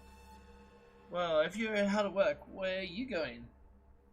He says, "I am going back to town to secure more supplies." I think he's talking a lot of shit, guys. I do. Just let me check on my character sheet. May attempt a psychology check if you wish. Oh, I do have one of those. Yay! Okay, let's try that. That is a 16. Fuck yeah, not just a pass, not a hard pass. And also, M1 being a journalist, he knows when someone's not being completely out open with the story. Yeah, this guy is being seemingly intentionally vague. He's trying to tell you as little as possible, and you're sure he knows more than he's letting on. So you do. There's also something slightly unsettling about the way he doesn't appear to show any emotional response to anything you say. Yeah, that's what I'm Hey, thinking. can I about. use a cult check? Yes, you can. Roy. 100. Oh, okay. All this persuasion that technically makes me pass it. Yeah, okay. M1, you get the way he's acting reminds you of some stories you've read before about people being placed under mind control or trances. Guys, I have an idea. If we mug him, he'll still be emotionless. If we leave him here, he will still be emotionless. So something is going on in his brain. He's gonna bullshit us. The driver looks at you. The driver looks at you and he says, "Can you move the obstruction so I can continue on?" Well, sir. Oh, come on, that is classic scary. Sir, I don't believe you're telling us everything, and you keep mentioning we. And I hope you know that, not cooperating with the full extent of the law, and me being a PI, I fall into that law is a federal offense. He says, "I'm sorry. We cannot reveal our work at the dig site. It is confidential." Well, we're working for your boss, so I think we do have a right to know. He's paying us a large sum to help him out. He says, "We are not paid details." So, what was that? We're not paid for details? Not paid to divulge any details. Okay, You notice this whole time he hasn't seemed to blink or fix his gaze from anything other than the log barring the road. Alright, since we're really close now and can see him, can I do another spot hidden to see if there's anything up with his Make a hard spot hidden, please. 28. What's that? That's not spot hidden. Yes, that is a hard pass. Yes. As he talks to you, you try to get a look under his trench coat. You can't quite see underneath, but you notice that just under the hem of the coat, his undershirt appears to be ripped. Seems to be ripped. What happened to your shirt there, Chief? He looks at you blankly and then he says, "Workplace accident." Alright, I'd like to take this opportunity to just gesture that Ernest comes over. Right. Ernest, you emerge. No, I'm Your gonna. gun's gonna stay. Okay, Ernest does stay not put. come out. I don't trust. I wave him. I just say, I don't trust him. Just. Yeah. I've got him trained into my sights. Alright, I've got a plan. I'm not buying his whole story. I want to drag him out of the car and just tie him up and look at his body. The way he's operating and the look of him and that rip in his shirt, it doesn't seem right with me. He looks at you, his face blank as always, and he says, "Remove the obstruction, please." Alright, I'd like to take this, do this, going, alright, Gunner, pull out your gun. I'd like to go to the driver's seat and, pull him out the car and tie him up. Alright, M1, you can attempt to do that. Alright, Sure. M1, you train your gun and you wait as Tom Selleck opens the driver's seat of the car and attempts to wrestle the man out. Make a fighting brawl check, please, Liam. Oh my god, that's a 6. Fuck yeah! I'm gonna go. But celebrate yet. What is your build? Build is move your stupid computer. Build. Crap, what's the build again? Crap, what's the build again? Down the bottom of the character sheet, bottom right. Oh, 0. First page, 0. Okay. Make with disadvantage, please. So roll again. That is 71. As you open the door and go to grapple the guy, you notice that He looks bulkier than you thought. His trench coat appears to actually be the mass of his body. Oof. And you attempt to grab him. I'll roll for him. Oh. You manage to pull him out of the car, but he breaks free of your grasp and quickly climbs to his feet. He then opens his mouth, but makes no noise and reaches for a utility knife on his belt, and without warning, he swings at you I will with it. pull the trigger. Ernest, shoot his leg. That's it. I'll aim. Right. What do I have line of sight to? Yeah, you've got line of sight to him. Him in his entirety. He's in your line of sight. You could hit his leg, his whole body. All right. Actually, Yeah, can I'll take a I- cold shot to the leg. Reaction. Sure. Yeah. What is all everyone? What is your dex? Dicks or dicks? Dex. Dexterity. 70. 70. Also, that was a nat 1 on the Oh, The damn. Roll. Yes. cold shot What's to the leg. your dex, Tom? Oh, my dex. Oh, sorry, wait. It is 50. And M1's is 80. All right. Okay. So here's what happens. Oh, God.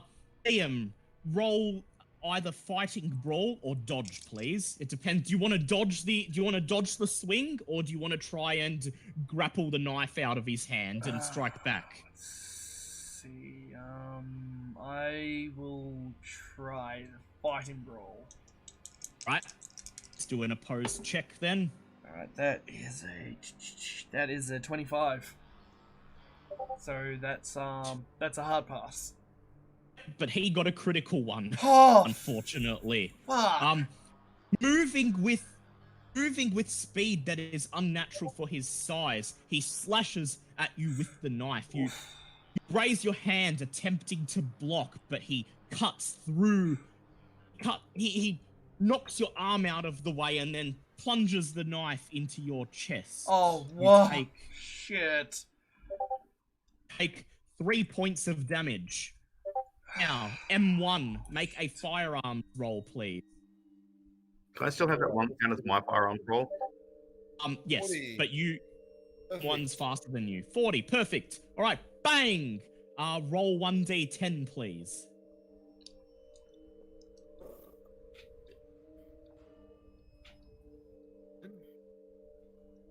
God, no, I can't even do this properly, can I? Oh, run D10, yes. 4. Bang! You pop a bullet, center mass right into his chest. He sort of leans back and absorbs the force of the wound, and blood begins to pour forth from his chest, but then he quickly rights himself. Okay, Tom, roll damage, please. Wait, that's bonus damage because he got a 1, isn't it? Yes, it is. And double it, please. Roll your damage and double it. Oh my that- god. Is 32 points of damage to his leg. Oh! Yep. What leg? Aim your gun at his leg and you fire. Bang! Where there was a leg, there is a bloody stump. Man falls forward, slashes wildly with his knife. M1, make a dodge check, please. Oh, D100. Oh, well, no, I did not dodge it. Alright, as he falls forwards, he slashes you with his knife. You take 5 points of damage as he slashes the front of your chest, and you roll be at disadvantage. no, he just rolls normally because this counts as his reaction. And Oh my god, you are bastard.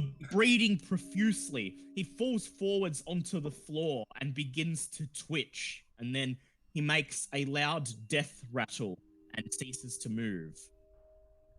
Okay, we have to cut each Everyone, other. everyone, sand check, please.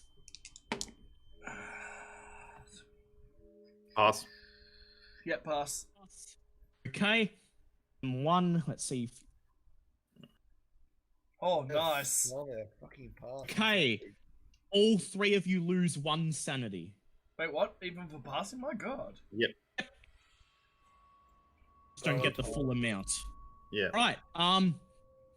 The man, or what's left of him, lies dead at your feet. What do you do? First I'll go off, check my... I was gonna check the chest. Yeah, that's what I was gonna say as well. Yeah. You immediately grab the trench coat and pull it open. Sure enough, you see in his chest a large bloodied hole with a shard of something silver sticking out of it. Take the calipers out, extract it. Dex check, please. For who? Me. Sorry, I'm just getting Tom. that thing back open. Critical. You carefully extract the spine. This one appears to be full length. It's a sickening squelch. You take the entire thing out of his chest, and when it's all out, it's about 30 centimeters long. Huh. A complete sample. You can now examine it if you wish. Sure. Again, anthropology or archaeology useful here? Yes, either one. Probably Doesn't archaeology. matter. Doesn't matter. Doesn't matter. Yep. You can't glean anything from it that you don't already know. Liam, would you like to make a A what? science check? Oh, science! That is an 8. Good lord. Oh. So Ernest hands you the long silver spike, and you take it and you look at it. Based on its length and curvature, it is like a giant animal spine. It looks organic, but it's made of strong silver metal of some description. Quick examination of the metal informs you that it is unlike any other type of metal of which you are aware, and quite frankly, it looks like nothing of earthly origin. Make a sand check, please. Oh, of course. That's a fail. You lose 1d3 sand for realizing that this thing you hold in your hands should not logically exist. D3. Okay, I'm just gonna have to do it here. Roll. Not caps. 1d3. Ugh. God damn. 3. Okay. Is there anything else you guys would like to do before you press on? I'll take a photo. I Can would do suggest that. perhaps we hold on to those large crates of The nitrogen. Dynamite? Yeah. Yeah, I'd like to That's- pocket Can you tell me a there's few a of the big W dynamites. nearby? I need to get No, my you photo can't sell the car. Can't sell the car. I would like to retrieve the car keys as well. Yes, you reach in and you take the car keys out of the ignition. I'd like to take a closer look at his body and just see if there's anything around the wound, or because there was a slash on his shirt. See if there's anything else. Make a first aid check, please. I'd like to try and conceal the vehicle in the underbrush as well. Oh, yeah, good idea. Yeah, make a survival check, please. And also leave something a marking so we can easily identify where we've hidden it. That can be Carl on done. his forehead. That is a pass. You climb into the car and you turn on the ignition and you just drive the car off the trail to a large thicket of trees, and then you get out and you push it further into the thickets, obscured by bushes. Then, using your pocket knife, you carve a large X into a nearby tree. Oh, Liam, did you pass your first aid check? no, I did not. No. You look over the body. There are scuffs and cuts along his arms and hands. Maybe defensive wounds, but you can't see anything else strange about him. Oh, okay. Ernest, do you have medical at all? No, Damn it. that's what Sherpas are for. Yes. Would you like to press on? Yes, hold quiet. First I like to pocket like 3 of the dynamites in my jacket. Yeah. M1, I'll do probably, you want to take any? You want to take any dynamite? yeah, I'll take some dynamite as well. All up, there's about 12 sticks of dynamite. So each of you take 4 of them. Put them in your coats and hope that they'll be useful later. Then, you have a lighter, yes. We have lighters and a fire starter. Yeah. Is there anything you'd like to? Anything you'd like to do with the corpse? Okay. This I analyze it. I will. Hey, M1, you can do a first aid check on. Like, First aid. Yeah. It appears he has multiple gunshot wounds from my gun. I knew that. Alright, I'd like to go out on a limb here. Ernest, do you have any salt from your breakfast or in your stash? Oh yes, I do have salt. Mind if I borrow a little pinch? I give him a pinch of salt. I'd like to drop the salt in his wound to see if see what happens. Yep. Drop some salt into the wound. Nothing appears to happen. Now he is seasoned. Congratulations, you've seasoned a corpse. I've met some headhunters that would be proud of you. Oh dear God. Okay. Well, there goes that idea. All right. One final look in the back and the front before we continue on of the car. Make a spot hidden check, please. That is. Can I push that? Yes, you can. Yes, that is You head over to where Ernest stashed the car. Yes, critical pass. And you take another couple of looks, and under all of the digging tools in the back of the truck, you find what appears to be a large blood stain, as if somebody was held in place and bludgeoned here. Oh. Okay. That's in the the boot. Yeah, in the trailer thing at the back of the pickup truck. All right. Is it just a puddle, or does it seem to be like a large pool? It's just as if it looks as if somebody was held down and like brutally stabbed there. All right. Excellent. Can I tag out all the tools, because I'm thinking there might be a body there. You can already tell that there's no body Okay. without removing the tools. All right. Well, guys, I think there's something fish going on at that dig site over there. Oh, at least you know where the dig site is, Yes. and keep heading to the north, you will find it. So you press on. Actually, before we go, I'd Yep. like to just try a bullshit medical shot to heal myself. Also, before we go, I'd like to unblock the path as well. Oh yes, yes. good Alright. idea. Right, Ernest, do a strength check, please. Come on. That is a critical pass. Ernest, you pull the obstruction away and My put it Charles back on the side of the road. Atlas-like strength. I cast the tree aside. Medical. And- medical is. First aid. Oh yeah, first aid. Does 39 count? It's 30%. I haven't got. No, but Oh shit. would you like to spend 9 luck for it? Would you like to spend 9 luck?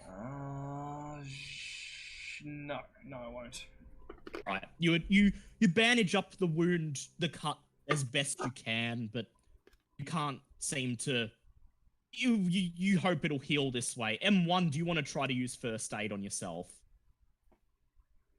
Sure. Right, roll and see if you can conduct some first aid on yourself.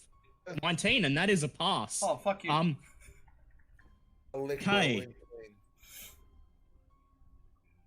M1, you recover 2 hit points as you bandage the large cut on your chest. And then you continue further on into the forest. You follow the tire tracks, the sun quickly sets, and soon the entire forest is buried in dusk. Night has fallen once again. Would you like to find a spot to camp, or would you like to simply press on in the night? I think some rest is in order. Yes, I think so too. Those wounds heal. Yeah, I'd like to do the same thing I did last time and set up a trap. Okay, I'll do the same things I did last time and set up my tent. Right, make a survival check, please, Liam. That is a 19. 19, yeah, that'll do it. Okay. Learning from how you watched Ernest do it last night, you set up a similar snare trap around the edge of the campsite. Huzzah! Right, who's taking first watch? I'll take it again. Alright. Meanwhile, Ernest retires to his tent and Continues to write his journal and takes a shot of scotch in his from shell the second. casing again. Yep, the second shell casing. And Gunner wraps himself in a thick jacket and tries his best to get some sleep. As both of you fall asleep, find yourselves pulled into terrible, terrible dreams. The forest extends all around you. The path cuts and snakes its way between the trees, carpeted by freshly fallen yellowed leaves that have begun to dry and wither as if a sickness infests them. You're walking slowly down the path in silence. Nothing moves but you. There is no wind. There is no sound. Everything is dead. You feel something calling you from further down the path. Just out of sight, there's a clearing up ahead. Yellow light reflecting off something. Could it be water? There's a snap of a twig behind you, and as you turn to look, you feel a sharp pain as something long and silver is plunged into your chest. You wake with a gasp, and one and Tom, sanity checks, please. That is a hard pass. Hard pass. Actually, no, critical pass. Critical pass, but that's a fail. One, unfortunately. Failed. One, you lose 2 sanity. This dream was entirely unsettling to you. You've now awoken from the dream. What would you like to do? I'll go out and take my watch. Right. Liam, Ernest approaches you and states that he would like to take over the watch. Would you like to go to sleep, or would you like to stay up a bit longer? I'd like to go to sleep and try to heal these wounds. Once again, I tell Ernest exactly where the traps are. Sure. All right. And I scale a tree, and I pull out my memoir, and I continue writing. While he does this, Liam, you retire to next to the tent. Once again, lay your jacket out on the ground and attempt to go to sleep. Both M1 and Liam HP as you rest overnight. Was that recover 1 HP? Recover 1 HP as your wounds heal a little bit overnight. And as soon as you fall asleep, Liam, like the other two, you are pulled into a terrible dream. Yellow leaves fall slowly. Yellow leaves fall slowly from the thick roof of the branches above. Blades of sunlight stab through the darkness. Ahead of you stands a dilapidated log cabin. The door swings slowly open, and figures emerge. They advance slowly, with purpose. You want to turn and run, but you can't take your eyes from them. Your muscles strain as your brain cries out for your limbs to work. You are powerless. The figures wear strange clothes, outdated clothes, old military uniforms. You hear the first one, a man's voice as he comes closer. Come with us. Join us in his service. Embrace your new destiny and bask in his eternal glory. Man's face is lifeless, pale, and unblinking. A dark green smear of corruption spreads down from an empty eye socket. It grins, and its skin cracks, and then pain as something silver is plunged into your chest. You wake in terror. Make a sanity check, please. Oh, come on. That is a... I believe that's a pass anyway. Yep, that's a pass. 31. Okay. Tom, while you're on guard writing... Yeah, you wake up from a terrible dream. And while you're having that dream, Tom, you are just filling out the day's entry in your field journal. And then you hear the sound of a loud... You hear the sound of something snapping. Like a coil of rope being flung upwards. I immediately train my rifle on where the snare should be. Look in the direction where the snare is, and you see a human figure strung up from his ankle, swinging just below a tree branch. Do there appear to be any other figures nearby? Do a spot hidden check, please. Fail. No, you can't see anything else in the darkness. I produce my bell from my coat, and I ring it. Get to wake everyone up. By this point, it is about nearly 4 in the morning. M1 and Liam, you hear Ernest's bell, and you join him beneath the tree where he is perched. I gesture towards you. Your snare caught something. Oh, well, Ernest points into the darkness where you see a human figure dangling by his ankle just below a tree branch. in the back of my mind, I'm just like, fuck yes, it worked. Yes. Like, looks like my rope trap idea was actually good after all. Alright, so, pull out my gun, and I'm just like, Ernest, stay trained on him, and I just slowly, move towards him without trying to make myself seen. As you approach the man who is strung up, you notice he does not appear to be struggling. And then you get close enough to get a good look at him. You see a man with pale, grey, dry, cracked skin, his hair long having fallen out, wearing a blue military uniform. Make a sand check, please. Yep. That is that is a just great Liam. pass. That is a pass. You feel your heart begin to beat as you realize that this is the man from your dream. We go, what are you doing there? And there's some strange clothes you got there. The war's been over for a good long time. He looks at you, no emotion showing in his face, and he simply says, "Could you please let me down?" Yeah, not before I get my answers. He says, "What do you wish to know?" Well, first you can explain that damn clothing you got there. He says, "I was a soldier once." Yeah, from the looks of it, from the Civil War, as I said, it's been over for quite a long time. He says, "Yes, it is over for some." And what do you mean by that, friend? We got gosh damn Confederate zombies. He says, "Nothing, just that time may pass for some, but not for others." You telling me you're dead there? He says, "I'm not dead. I'm not alive either." At this point, I'm just like, judging from what we've seen the entire time, I want to rip open his clothes and see if there's anything on his chest.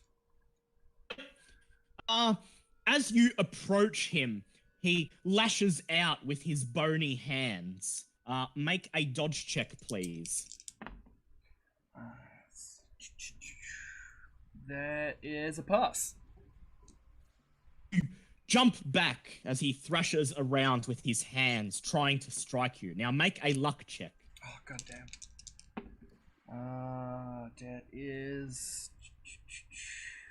Oh, my God. One off and that would have been fail. But, yeah, You see the snare that he is caught up in begin to rattle and jingle with his movement, but it holds fast. When you have stepped a fair enough distance back, he stops swinging his arms and returns to state. Oh, there. Hold on, friend. Hold on. I just need to check things out, and here you are. Just attacking me. He says, you cannot be allowed to understand. Allowed by who? He says, you are not worthy. Yeah, well, I've got a nice little pea shooter here that says I am. He looks at you and he says, shoot me then. Not before I get my damn answers. He looks at you blank in the face and he says, we have all the answers, but not everyone is worthy to know. For shits and giggles, can I use my history to find out what side of the Civil War he was on? Yes, go ahead. That is, holy crap, that's a pass. My God, and that's my lowest stat.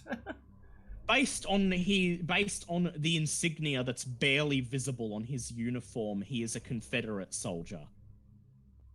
Goddamn Confederate zombies! Oh, let's see.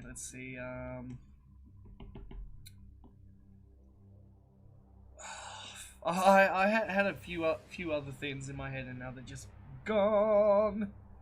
Would anyone else like to do anything? I've just still got him trained. When he started lashing out, my finger tightened, but I didn't pull the trigger. Let's see. What have I got here? I'm going to make a roll here. Oh, no, you don't. No. As you stare at the figure, thinking of something to say, you see his mouth twist in the first emotion you've seen, a look of exertion, and then you hear the rope beginning to tighten, and then snap! Cool. Can I pull the Snare trigger? breaks. Can I pull the trigger when that happens? What's your make a dex check, please. Can I push that? 66. Yes, you can, but you risk shooting. You risk your shot. Oh. Okay. Oh, what? Sorry, there, guys. Sorry, guys. Okay. As the creature falls to the ground, Thanks. you shoot, but he falls too fast and you miss. Liam, luck check, please. Oh, fuck off. Oh, that's a pass, thank fuck. Bang! Tom's giant bullet just barely misses you, shredding the tree trunk that the snare was tied up against. The Confederate soldier thunks onto the ground below, and he takes 6 points of damage. He is almost immediately at his feet. He reaches into a pocket of his coat and pulls out a combat knife identical to the one you found the day earlier, and he rushes at you with it. Please make a fighting brawl or dodge check. Let's see. Liam. Gotta try fighting brawl. Right. What is that? That is a pass, thank fuck. It's a pass, okay. What, it's just a normal pass? Yeah, just a normal pass. And he swings at you with his knife. You grab his hand and you wrestle the knife out of his hand. You chuck it away onto the ground. He slashes at you with some bony fingers in response. Oh, piss off. take 2 points of damage as he scratches the side of your cheek, making it bleed. Okay, Motherfucker. M1, what are you gonna do? Huh? It's your turn, M1. What do you wish to do? Take a photo. Blind him. You could take a photo to blind him if you wish. You could like aim the camera right at him and make a shot, and he will at the light would. Flash. Hasn't got a flash. Yeah. The last photo that's going to be developed from me is these huge chompers come out to the lens. Yeah. Okay, just shoot him. Just shoot him. Yeah, just shoot him. Get your gun out. Make a firearms check, please. Oh, shit, I'm doing this lying down. This is 100, isn't it? Yep, D100. Ooh, that's a critical success. Holy bullsack. Okay. Roll 1d10, please.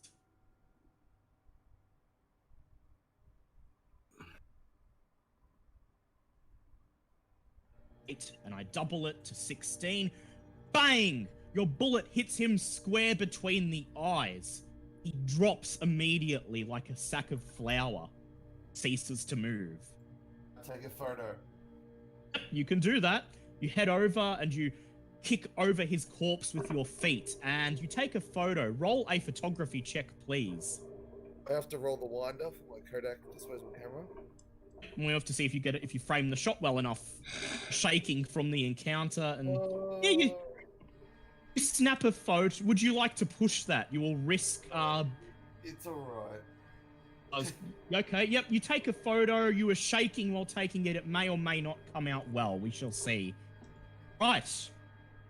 Danger appears to have passed. What do you wish to do? First, just not freaking out enough to be like, just like going, what the fuck we got going on? We got some Confederate fucking asshole here from the Civil War. It's nearly been 100 years, and this guy is not looking well for wear at all. And just fucking look at him. I pull out a hunting knife. I open his shirt and I slit open his belly. What does his organs look like? You slit open his belly. Inside is mush. His insides have long ago disintegrated into a large mixture of red mush and what appears to be a strange green powdery growth. Please make a sanity check. Pass. You lose 1 sanity. Also, well, still sort of like going, what the fuck's going on? Look for the knife that he had. He threw? Yep. You locate it on the ground right beside you. You pick it up and it does appear to be identical to the one that was found yesterday. How's the knife looking? Like, rusty as fuck, I'm guessing? Rusty as hell. It hasn't been well maintained and it looks like a solid strike with it would cause it to snap. Alright, yeah. Can I find any wildlife? Do a natural world check, please. Can I substitute tracking? Oh yeah, alright, tracking will do. Yeah, no. Ooh. Yeah. This time of early morning, the sun is just starting to come up, the nocturnal animals have gone to sleep, and the daytime animals have yet to wake up. And the encounter that you've just had has shaken you enough that you can't really expend the effort to find them. Nonetheless, you quickly pack up your camping supplies. You don't bother with breakfast this morning, and you make your way further into the forest. Hold on, before we do that, of course, have a look at the hole in the... Well, I'm assuming there's another hole in the chest. Yep, you pull open his shirt, and you see a deep cut in his chest that has long since healed, though the fractured bone underneath can still be seen through the skin. There is no silver spine. Huh. Alright, so... Yeah. Alright, there goes that much... Okay, I just went on location there. There goes... Yeah. I'm going that crazy. I'm going... Yeah. There goes my theory of that weird silver thing being behind this. I have no idea what's going on anymore. Well, it's obvious he was impaled in the chest by something, but whatever impaled him is no longer there. Yes. Because it's a new day, can I attempt a medical roll? Yes, you can. Awesome. Come on. I would like to try. 21. What's that? Is that good? It has to be under your first aid. I don't have first aid. Whatever the percentage is next to the score there. 30%. 30. If it's under 30, it's a pass. Oh, fantastic. I would like to check the samples of the formaldehyde, see if they've reduced in size since yesterday. Yes. How much do I heal? You heal 1 HP Oh, if 1 you HP. succeed. Yep, okay. You pull out the jar of formaldehyde. Make a spot hidden check, please. Plus. Silver spikes appear to be very, very ever so slightly smaller. Does the formaldehyde appear to be affected? No. You notice small green particles floating in the formaldehyde. Tiny pieces of mold. Similar color to the powdery substance in the torso, yes? Indeed, it appears to be identical. And also, before we leave, I'd like to search the body to see if there's any journals or anything on him. You do that and you find nothing. His pockets are completely empty. Okay. There's an old pack of cigarettes that's several decades old. Alright, vintage cigarettes! The cigarettes inside are covered in mold. God damn it. Green mold. Alright, Then you just... No, And then you guys decide to press on, and we enter the climax of the scenario. The well, final day. Shit. Final day, Oh, day 3. First off, I'm assuming my rope is now completely broken. Yes, your Okay. rope is snapped. Yep. Would you like to take a smaller rope, maybe? Well, I mean, he just means he has 2 ropes now. Yeah, you have 2 shorter ropes, basically, if you take the time to dismantle the trap. Yeah, okay, yeah, that could still be handy. You spend about an hour dismantling everything. You take the 2 ropes and you continue on through the forest as the morning of the 3rd day dawns. You begin to enter a part of the forest where the canopy grows so thick that you are walking in dim half-light, where the trees appear twisted in pain and the colour of the undergrowth is unnaturally pale, sickly yellow. Listen rolls, all 3 of you, please.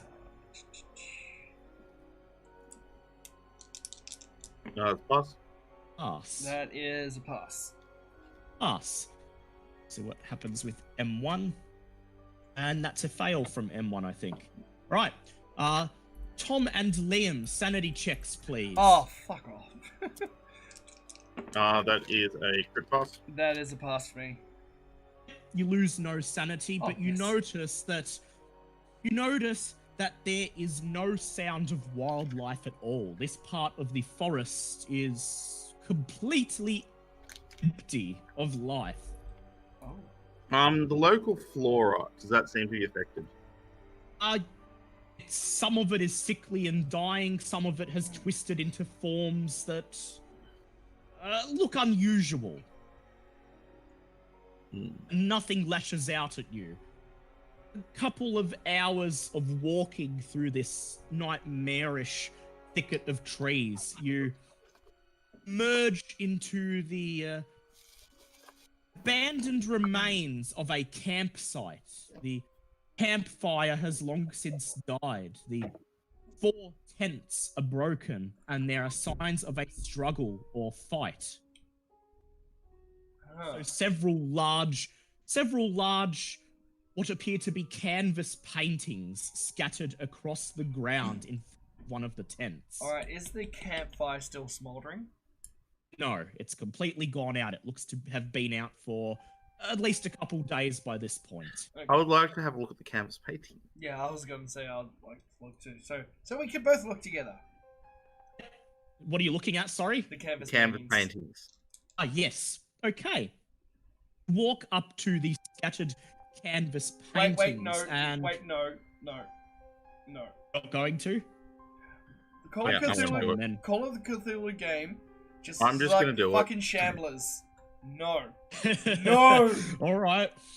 Tom's gonna do it though. Besides the pile of scattered canvases, there is a small leather-bound notebook. All right. Cool. I'll pick it up and I'll flip through it. God damn it! I was Pick going it to do up that. and- You look at the canvas paintings. I'm going through the notebook. No, I'm picking up the note. I've already picked up the notebook. I'm looking Yeah, through it it. is flipping through it. God damn it. Okay. You flick through the notebook. Be the journal of an artist from Miskatonic University down in Arkham near Boston. Apparently, he and several fellow students came to this forest to draw paintings, to make paintings of the local wildlife, having heard that this forest in particular was abundant with all sorts of game and wildlife. Latest entries describe frightening dreams, really similar to the one that you had the night before. So describe how they met a father and son hunters, one of them wearing a large Texas hat. Describes that they were having similar dreams and were seeking to get out of the forest as soon as possible. Oh, you know how that ended? Yep. Yes. Could also be the uncle and cousin who were unaccounted for Yeah, being referred to the here. uncle had the big Texas hat. Yes, he did. Oh, yeah. So they appear to have. Would you like to look at the paintings now? Yes. All right. There are a range of paintings, mostly of landscapes and woodland scenes. There's one of an owl on a branch peering out into the dark. There's another of a deer looking through the trees in an otherwise deserted wood. One of a full moon shining down through the trees above. There is one that painting of a narrow dirt path snaking its way through the trees, the ground covered in dead yellow leaves. Make a sand check as you see this, as you recognize it as the path you saw in your dream. Pass. Lose 1 sanity. 2 more paintings. One of a dilapidated old cabin, the door open and the dark outline of a figure within. And the final painting, a figure seen from behind, looking out into the black waters as something horrible rises up out of the lake. Okay, so not a shambler. So, woof. Woof. No shambler. Thank fuck. Oh, you had me scared there. However, Liam, are you looking at the paintings too? No, I'm not. Oh, you're not. Okay. Anything you'd like to do in this camp? Look through the tents. Make a spot hidden roll, please. That is. What's my spot in that? Yeah, that is a hard pass. There are 4 tents in the campsite, 2 of which look like they've been home to a man and a woman, with only single occupants in the other 2. There are 2 other larger tents. One of these appears to be a large communal tent, apparently used for cooking, although the stove is long since cold. Alright, The last... Dale, I just gotta say, Kitty told me to tell you you broke her heart. Oh no, there will be a shambler, just not now. God damn Not it. today. Kitty, he was scared to look at the paintings. One day he will look at the paintings and they will have a shambler. I am not looking at any motherfucking paintings. The last tent is also comparatively large and seems to have been used as a painting studio. Easels lie broken, paint and brushes appear crushed, and canvases litter the floor.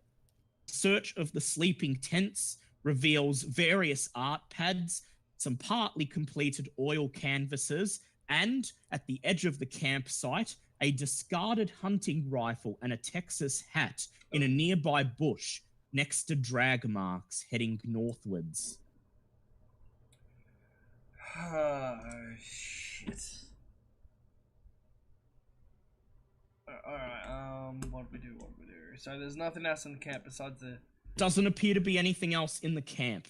Whoever was here is no longer here, although you remember the body you found in the woods, who had paint all over his clothing. You suspect he probably came from here. Ah, yes. All right. What happened to everyone? What happened to all the other art students? Nothing good, I imagine. No. Yes. And then you decide to press on. Is there anything else you'd like to do last here? I think I am satisfied with our discoveries. Yes. What do you? What about you? You're going to. You gotta take a snippy snap. Yep, he's taking photos of the camp, obviously, and you move. Okay, so you have two options here. You can continue traveling in the way you were traveling, or you can head northward, following the drag marks at the edge of the camp. I think we follow the drag mark. I'm thinking the same thing. Very well. Very well, then. Follow the drag marks. You soon find yourself back in the thick forest, back onto a track, and you find that the track divides in two. One road looks freshly, the other less so. Freshly fallen leaves lie on the forest floor, an event that shouldn't happen in this month of the year. Ernest, you recognize this less used path covered in leaves as the one from your dream. The other path is much larger, more recently used, and you can see a couple of tire tracks driving along it. I'd like to take the dream path. Take the dream path, okay. That sounds like a cool power metal song. The dream path. So Liam and M1, given that do you trust Ernest enough to follow him down this dream path, knowing that he is the best at tracking among you? I think I do. At this point, I don't think it would be good if any of us split up. Okay. You continue down the older, smaller track covered in fallen leaves. The forest grows darker and quieter as you make your way down. And then in a clearing stands an old log cabin. The door is closed and there's no signs of movement. Liam, you recognize this cabin from your dream. Yep. Make a sound check, please. That is a fail. You lose 1d6 san. Oh, at least that's a 2. Okay, it's not that bad. You're quite a bit concerned here, but there's a compelling need to know what's going on. As you enter the clearing, you detect the horrifying, overpowering smell of death. The stench comes from a blood-soaked tree where, impaled through the chest on a branch, halfway up is the corpse of a man whose face you recognize. Sydney Harris, kidnapper you have come to apprehend. Oh, that can't be good. There's a quarry. Sanity rolls, please. All three of you. That is a pass. Yep, that's a pass. That's a pass. All right, and we shall see whether M1 passes his check. Oh wait, no, not critical. Just hard.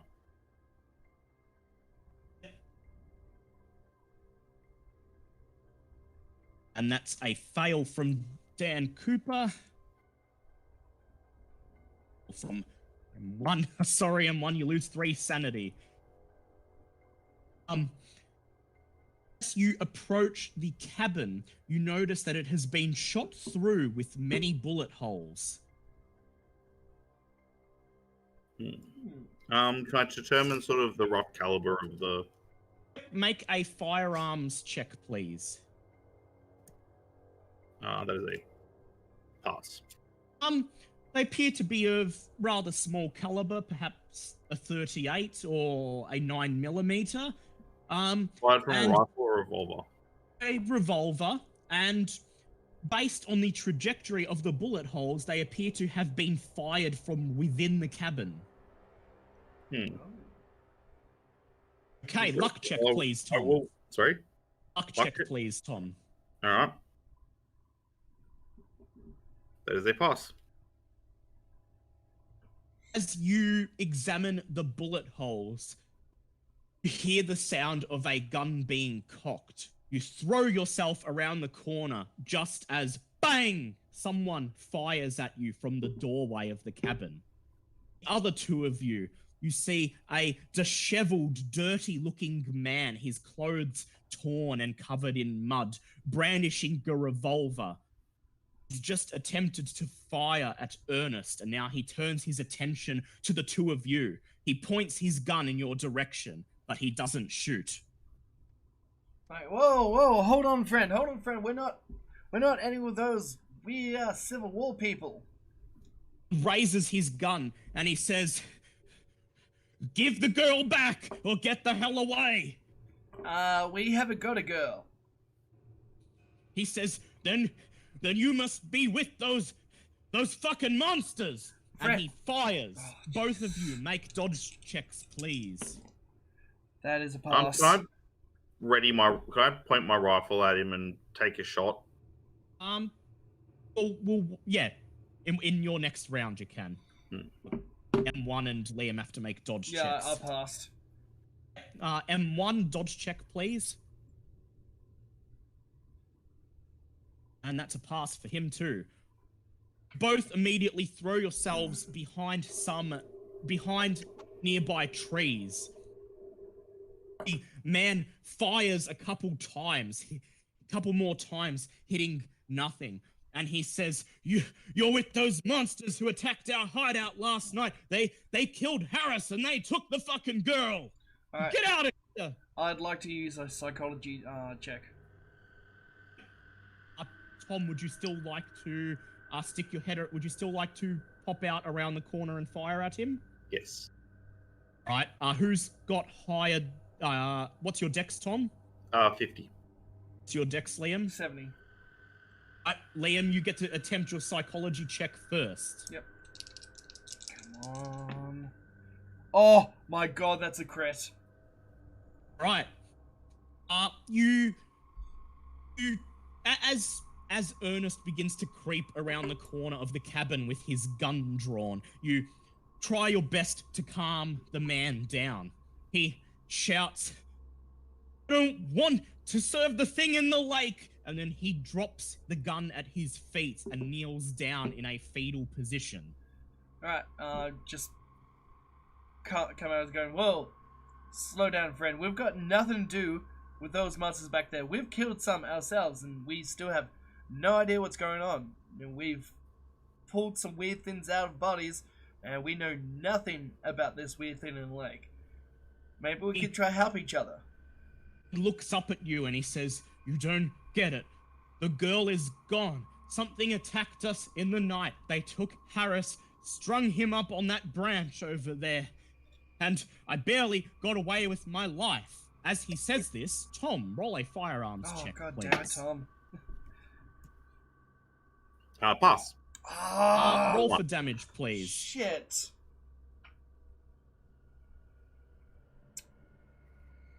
I mean, I'm pretty sure if he was in the fetal position, I wouldn't have shot him. But Do you still want to shoot him? I said if he didn't, after he's dropped his gun, not. Okay, no, all right. So you don't shoot him. He then lowers his head to the ground and begins to weep, collapsing into hysteria. Right, I just start I'll going. step over him with my rifle, sort of opening his shirt to see that he doesn't have any of those things in his chest. Tom, you kind of Yeah, Tom, you need to come closer to your microphone. It's a bit. I step over and I use the barrel of my rifle to part his shirt to see if there's a wound on his head. You part his shirt, and his chest is a bit banged up, a couple of scratches here and there, but there is no spinal wound. Alright, I just keep with the coming here and going, it's alright, friend. We're not going to attack you. Maybe we can help each other out. No one here is going to hurt you. I like to enter and sort of try and clear the shack, see if there's make sure there's nobody in there. You enter the shack. Inside, the whole thing has been blasted by hysterical gunshots. The furniture has been broken, and there doesn't appear to be anything of note other than a map of the area where the dig site is, where Strong's dig site is marked, and another spot closer to town which is marked the Handoff. This appears to be the kidnappers' hideout, and they have since either vacated or, like Harris outside, been killed. Right.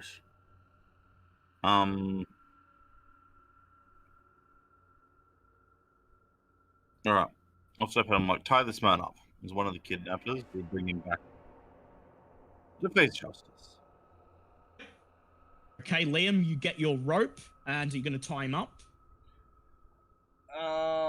Well, actually, just bind his hands, just in case. Like, okay. Right, you use one of your lengths of rope to bind his hands, and then push him into the cabin. You sit him down on an old moth-eaten.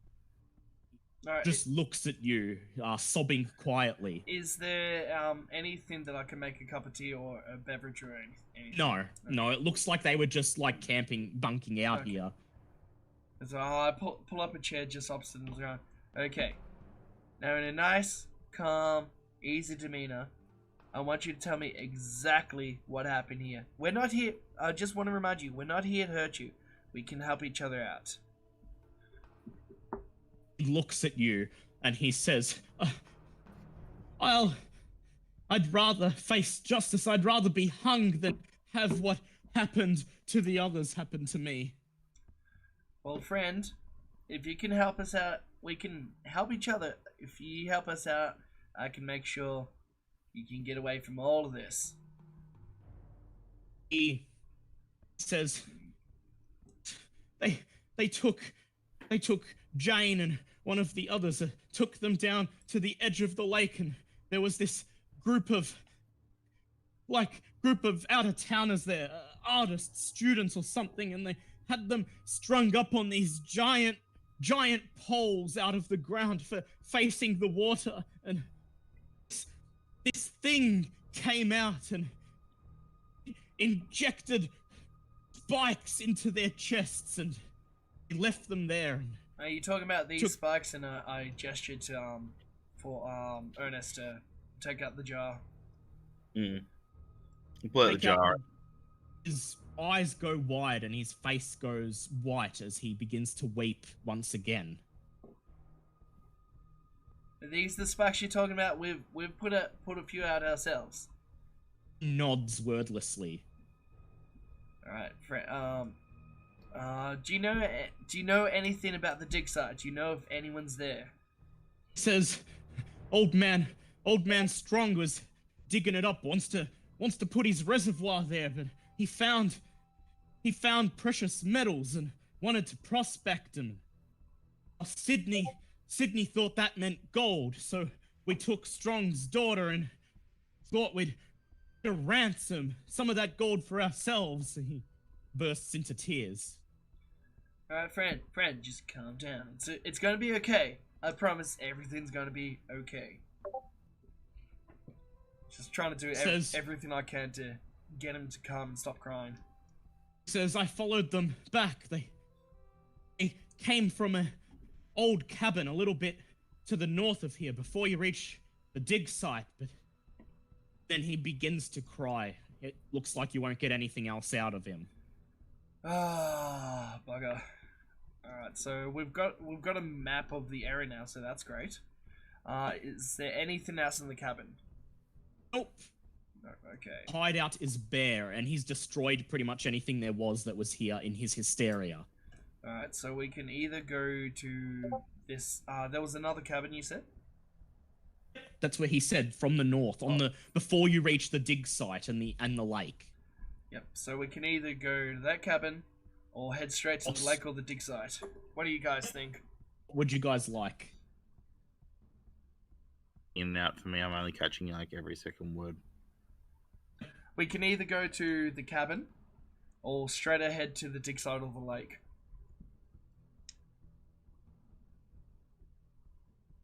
And he's reconnecting, I think.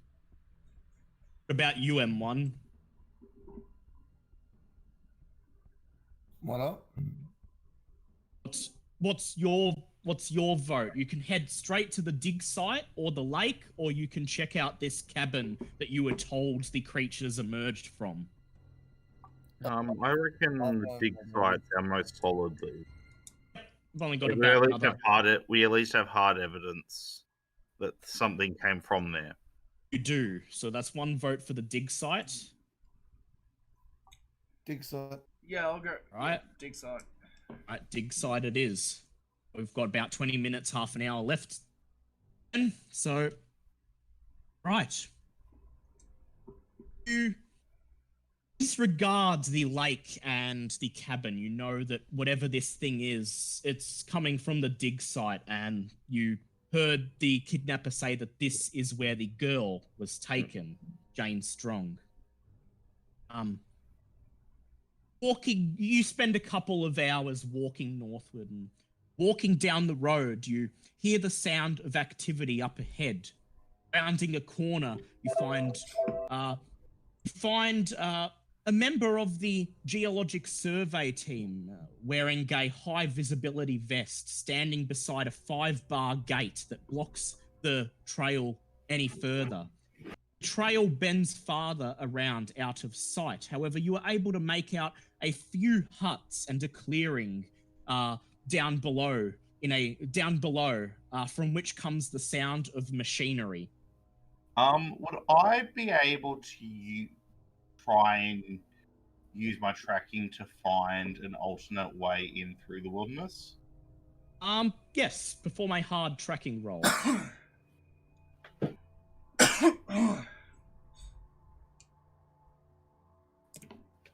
No, fail.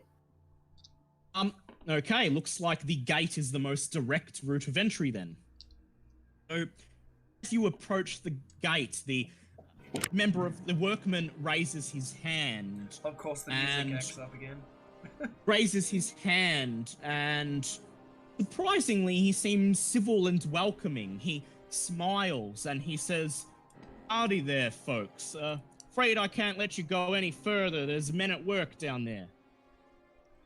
So, can I do a quick spot hidden and see if, like, he looks like any of the other people that we've dealt with, like the driver? Yes, you can. Make a hard spot hidden check, please. That is... Can I spend 2 luck? Yes, you can. You notice a couple of specks of relatively fresh blood just at the base of his neck underneath the work vest. What happened to you there, Chief? He looks down, he says, "Huh? What? Oh, this, yeah, we were blasting the hole open last night. There were rocks flying everywhere. I must have got hit by a stray piece of shrapnel. Well, we have permission from Doobly-Doo himself to come investigate. Make a fast talk check, please. Oh, wait, do I even have fast talk? No, I don't. If it's 5%, that has to be 5 or lower, doesn't it? Yeah. All right, M1 can do it. M1's gonna a pass or a fail. M1. Let me check. Am I testing? A fast talk check. Gain act to convince the workmen to let you into the dig site.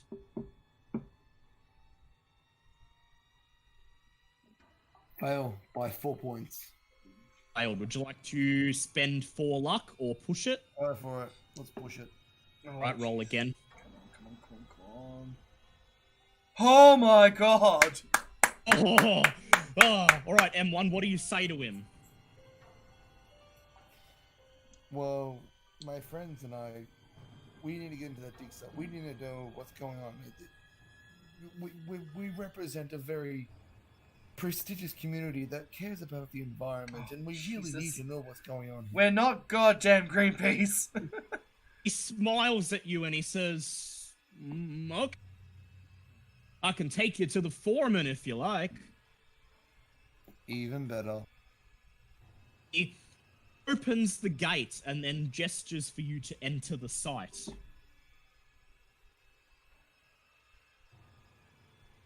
Then begins to lead you. He then begins to lead you down the trail into the dig site. The dig site comprises 5 temporary huts around the edge of a clearing. In the center of the clearing is a blast crater, leading to a large, deep hole that leads deep underground. You see several men shuffling back and forth from the hole to the farthest hut, where they are taking ropes and tools and apparently in the process of constructing a pulley outside the hole. First hut is the foreman's office, indicated by the sign on the door. The workman who is leading you knocks on the door. He then opens it and he says, Foreman White, I got some visitors here. Foreman White looks up at you and he says, yes, thank you. Please, come inside. You enter. Yes. I will enter. The other 2 of you enter. Gunnar, do you just want to stay outside and take a few snapshots?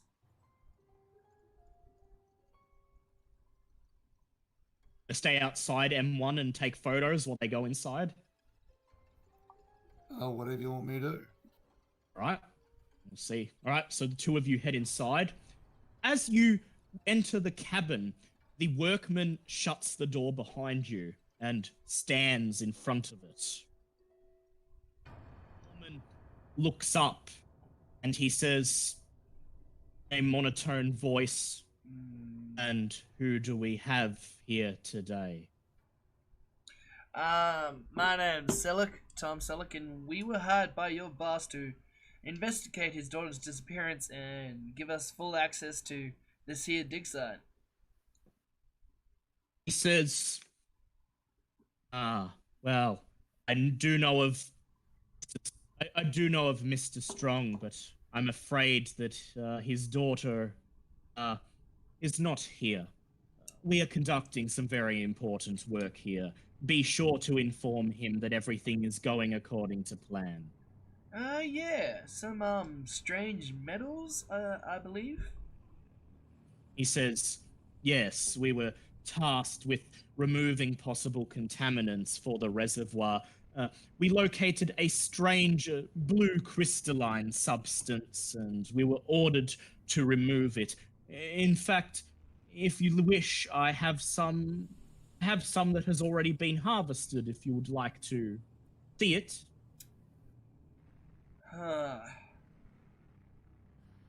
Alright, yeah, I'll take a look at this blue crystal. he stands up and says, "Very well, you may follow me." As he stands up, make a spot hidden check, both of you. That is a pass. As he stands up from behind his desk, some of the light from outside catches him, and you notice that he is wearing a tattered blue Civil War uniform. Oh, yep. Okay, that's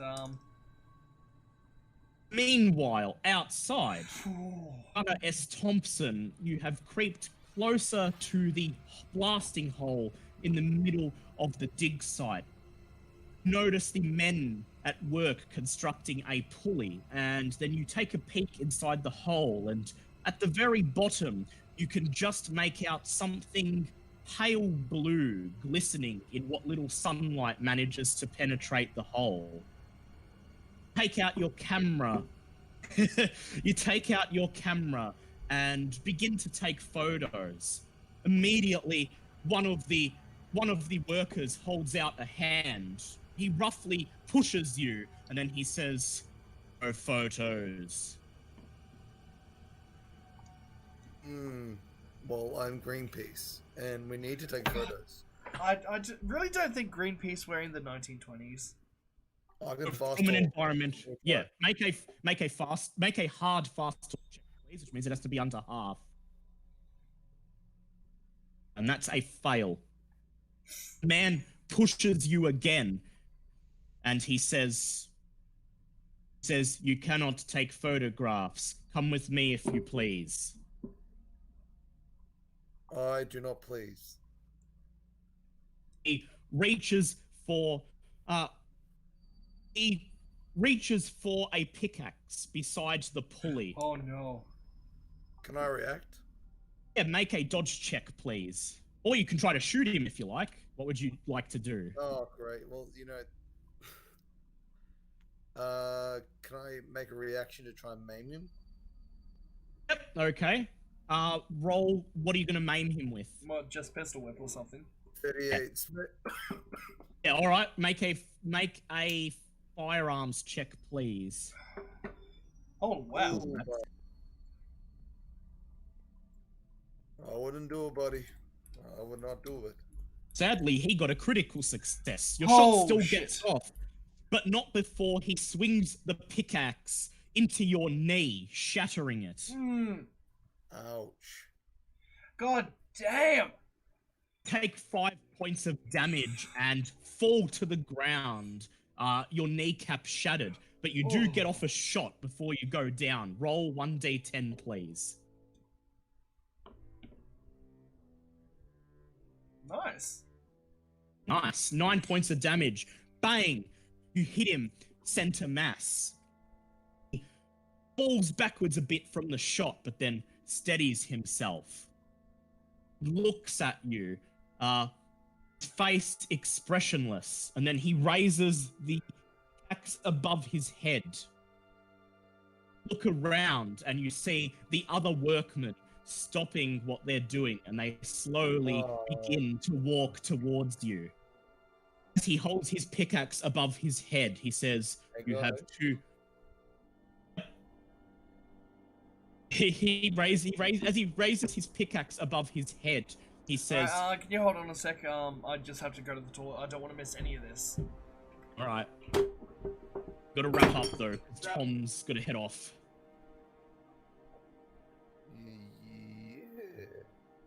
Yeah. Do you say anything to them as they approach M1? On this day, you shall not judge me, for I was a good investigative journalist. My cause I will live on forever. He slowly begin to walk towards you. Just like the last one. Can I take a firearm so I can just shoot myself in the head? Because I know exactly what Alright, sorry, I was holding on for the last hour. As he raises his pickaxe above your head and 2 other workers slowly walk towards you, the worker says, "If you choose to resist, you will die." Oh. Just, Interesting. "Ah." Okay. What if Michael slowly takes gun out of mouth. Slowly pulls out dynamite. There's all this. Oh yeah. ah. Barrel. Do you resist? Do you surrender? Surrender to boss. Can I fast talk? It probably won't work at this point. Best option is just to surrender. Besides, your kneecap is crushed. You can't really. Oh, anyway, yeah. Do you give? Uh, Drop your gun. Raise your hands. fuck. Yeah, let's just go with it. Yeah, sure. All right. Thank you. I surrender. You drop your gun. You raise your hands to show that you are unarmed. Workman lowers his axe. He looks at you, and he turns to another workman and says, "Take him to the lake to join the others." Oh. Two workmen grab you, each of them flanking your shoulders, and they hoist you to your feet. And then, The without prayer is played in the background. You raise start me praying. up. Oh no. Oh Jesus. then, without a word, they begin to escort you into the trees, into the nearby tree line. Okay. Do I hear the gunshot? Bye, guys. Both of you make listen checks, please. Nope. That's a pass.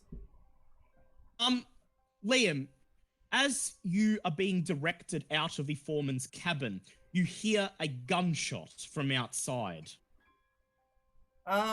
What's going on there, Chief? As I believe there's dynamite is a normal occurrence, but a gunshot, I don't think Forget so. about the dynamite. Yeah. Yeah, you've still got the dynamite. Yeah, still got that. The Sanctify by dynamite. foreman looks at you and says, "Pay it no mind," and then he opens the door to escort you out of the cabin. When you leave the cabin, you look around, and with a small shock, you notice that Gunner is nowhere to be seen. What Can I try and track him? If you had free reign of the compound, but you're currently being escorted by the foreman and a workman. I said, excuse me, I seem to have lost my compatriot. I'm just gonna go retrieve him and then I'll return to your company. I just turn around and leave without like acknowledging their reply. Yep. They look at you, but they do nothing. One of the workmen who's constructing the pulley briefly looks up at you, and then the one next to him shrugs, and then they go back to work. Make a track check, please. How many workers are there? That failed. 6, Can I push? 7. Can I Yes, you push could. that? Yes, you could push it. That is a hard pass. Oh, nice. You make your way past the blast crater and eventually reach the tree line, where you see a couple spatters of blood and heavy boot prints leading to the east. Okay, I follow the boot prints to the east. How many do there appear to be? There appears to be at least 2. Cool. Alright, I'll follow them. Meanwhile, Liam, you are being escorted through the dig site so that you can see this blue crystal. Workman eventually leads you to the 4th hut. And make a spot hidden check, please. That is a critical pass. As he escorts you towards the door of the cabin, you notice a couple of the other workmen stop what they are doing and begin to walk ever so slowly in your direction. Foreman opens the door to the cabin. It's dark inside and you can't see what lies beyond the threshold. And he says, Some of the samples we've already harvested are inside. Feel free to take a look. Before I do that, I've noticed your clothes. That's pretty odd wear for a dig site. He looks at you and he says, why? I see nothing wrong with them. Right, this is the same guy that's from this is still the foreman, yes? Yes. Okay, well,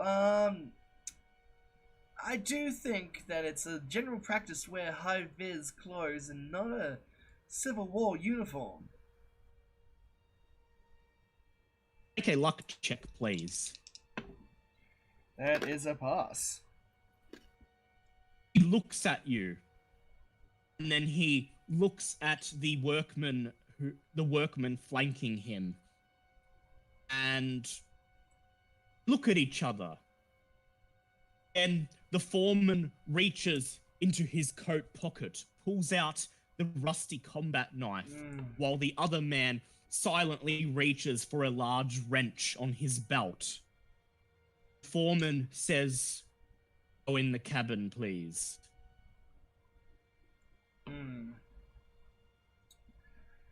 Shit. You know what? Screw it. I reach into my jacket and pull out a stick of dynamite and a lighter. So I don't think I'm going to be doing that. Now, you better back off around here. Notice them recoil for a second, and then the foreman begins to step. He says, "Easy there. There's no need for that." Yeah, well, you're the one that just pulled out a knife on me. He shakes his Don't bring a knife to a dynamite fight. he shakes his head and he says, "I'm sorry. I can't let you escape. As we are on the verge of completing our work here." And what work would that be? I say while I just flick open my lighter. He steps back and he says, the crystalline substance that was discovered here. It is one of many such shards that imprison the essence of our master. And so we would bring it to him in the lake so that he can remove its influence and come one step closer to his ascension. And I'm assuming this is a Zippo lighter. Alright, I flick it so it's now lit, and I'm just closely bringing it to him and going, "And who exactly is your master?" He looks at you and he says, "Please, in the cabin." Alright, you guys better back the fuck off or I'm gonna blow me and all of this up. Right here, I've got another 2 sticks on me. That's gonna do a fuck ton of damage. At this point, as they begin to back away, you hear from inside the cabin a female voice. She's shouting, "Help me, please!" Who you got back there? I think you better start talking real fast, real soon. He shouts, "Please, I'm the daughter of the head of the water board, please!" Right, foreman, you better start bloody explaining yourself right now. Make a dexterity check. Make an intelligence check, please. Oh, Jesus. What's my intelligence at? That is just a pass.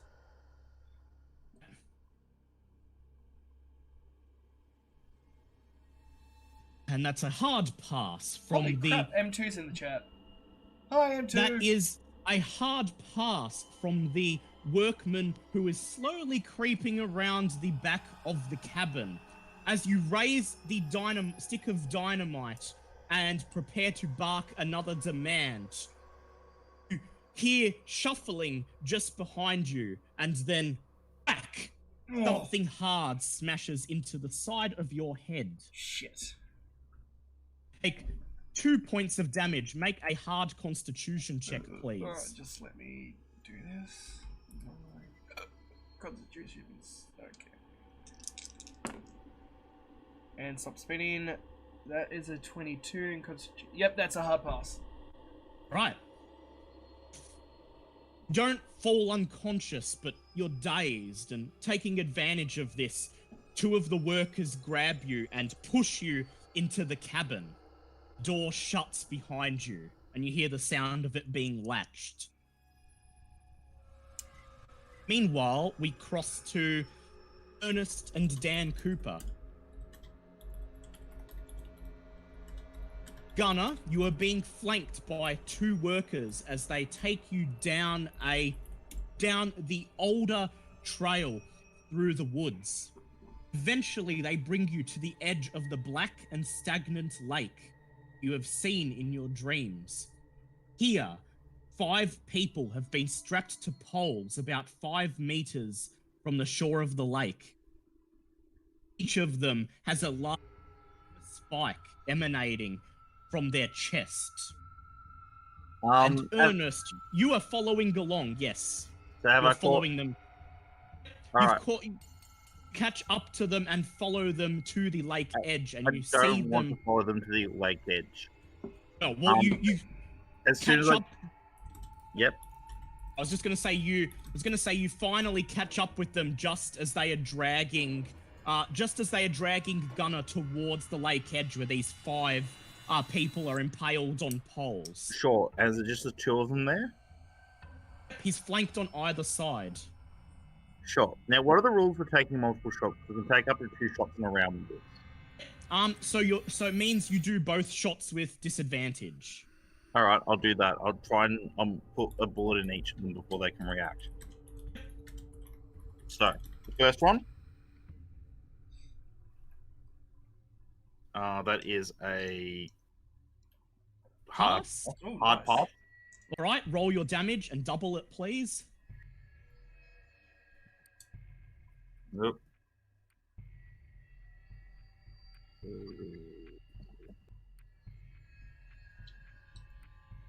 So that's 14 points of damage. 14 points of damage. All right. And then Bang! Take your second shot, and I'll tell you what happens.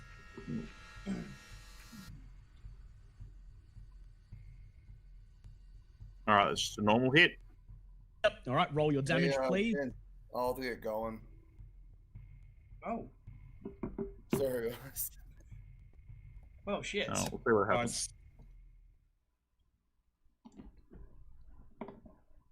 And that's 10 points of damage for the second one. 10 points of damage. All right. Bang! Bang! You hit both of them. Fortunately, you don't hit them in the head. You hit them both in the back. They fall forwards, and they let go of Gunner. M1, before you leave, what do you do? Good question. Well, Tom's just come and saved me, but I'm still screaming in agony. Can I have a quick detection to see if there's anyone else around me running into... You've still got a gun, yeah? You still got your gun.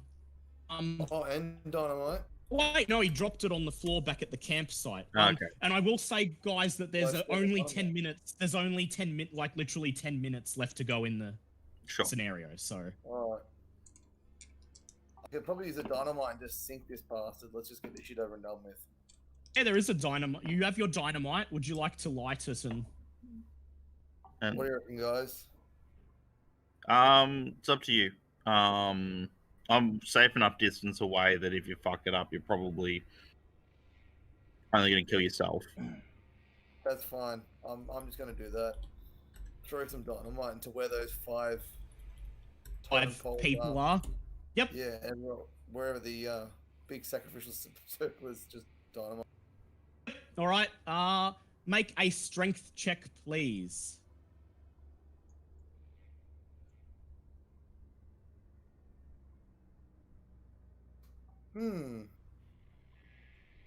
Right. You light. Yep, that's a fail from him, I believe. Wait, how much to fail though? Spend the luck. 2. Yes, Two. spend All right, luck. spend 2 luck. Spend 2 luck. Done. You light the stick of dynamite as your 2 assailants have fallen to the floor, and then you throw it towards the 5 poles on the shore of the lake. The dynamite lands at the foot of one of the people, and then you see something terrifying. One of the people impaled begins to move, and he looks at you. They are all still alive. Man has just time to shout, "They're trying to lift something out of a pit. There's something terrible in the water. It's in us, spreading like a sickness. Please, you have to." Bang! Dynamite blows up. And Sorry, I didn't quite get that. Bang.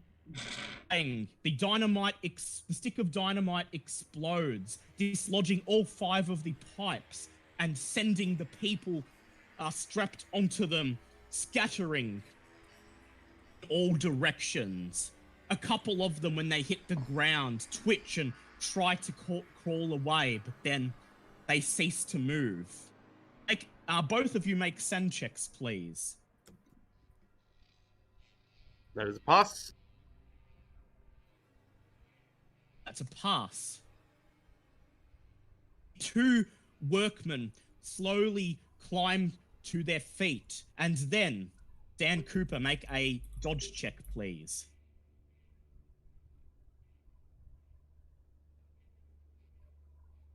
Oh. Sorry. Sorry, M2's just going, oh, damn, he done me, kind of messed me up. As you look at the small crater on the edge of the lake and watch as the people who were impaled there crawl and twitch and die, the worker to your right climbs to his feet and, without warning, he flicks a penknife from his belt and flash! Ooh.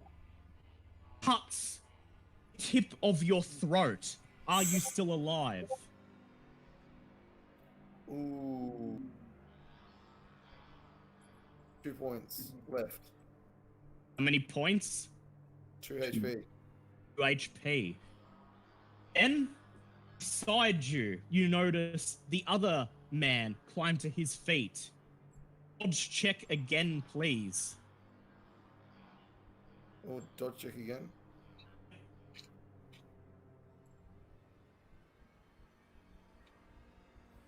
That one too. Oh dear. Oh. Push it down. The second man, without climbing to his feet, grabs you by the ankle and he pulls you down. The man who slashed at your throat steps forward. He raises his knife and he says, will not prevent the ascension of our God. And then he plunges down with his knife. Do I have an opportunity at this point to have been able to reload and to get another shot in? Yes, you do. Make a dex check, please. A hard dex check. A hard dex check. Yeah, make a hard dex check, please. And I'm going to get him to make one. 25. Oh. Yeah, no, I can't spend the luck for that. Sorry. And then stab. I'm going to roll the damage. Oh, come on, make it a 1. No, 2 points of damage. You watch as blood begins to gush forth from Gunner's slashed throat. Can I, at the very least, painting the sand around him, and you do get your you get a shot off before the sand check. That is a hard pass. Roll damage, please.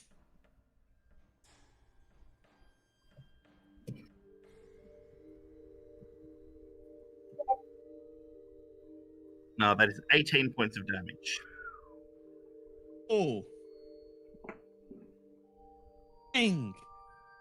Monster that stabbed Gunner hit its head, and his head explodes in a spray of bone and brain matter. Other one begins to climb to his feet. He's far enough away from you. Shot. Sorry. He's Take that far. shot. Okay, He's far enough away that you can that's a hit. roll for damage.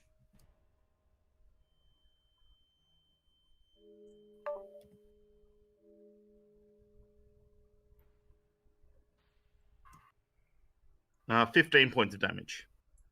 Bang! You hit him in the chest, turning it into a large gaping hole. He falls backwards. Both are dead. Meanwhile, Reload. Liam, Mm-hmm. gain your senses and find yourself in an abandoned, empty cabin. Beside you sits a young girl, no older than 16. There is dried blood on the side of her mouth, and her face is white, terrified. Ugh. Where the hell am I? She looks at you and she says,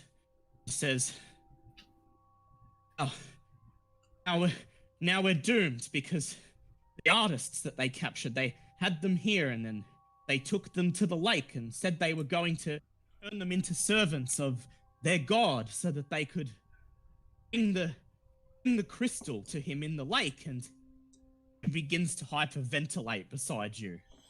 Alright, calm down. Calm down. There's gotta be a way we can get out of this. What's in this room? Look around. Make a spot hidden check, please. Yep, pass. See, a couple of things of note. The room is mainly abandoned. The floor is covered in dust. This cabin has been disused for a very long time. There are only two things that catch your eye. This cabin has not been used for quite some time. The floor is covered in dust. There are a couple bundles of rope, presumably that were used to hold other prisoners.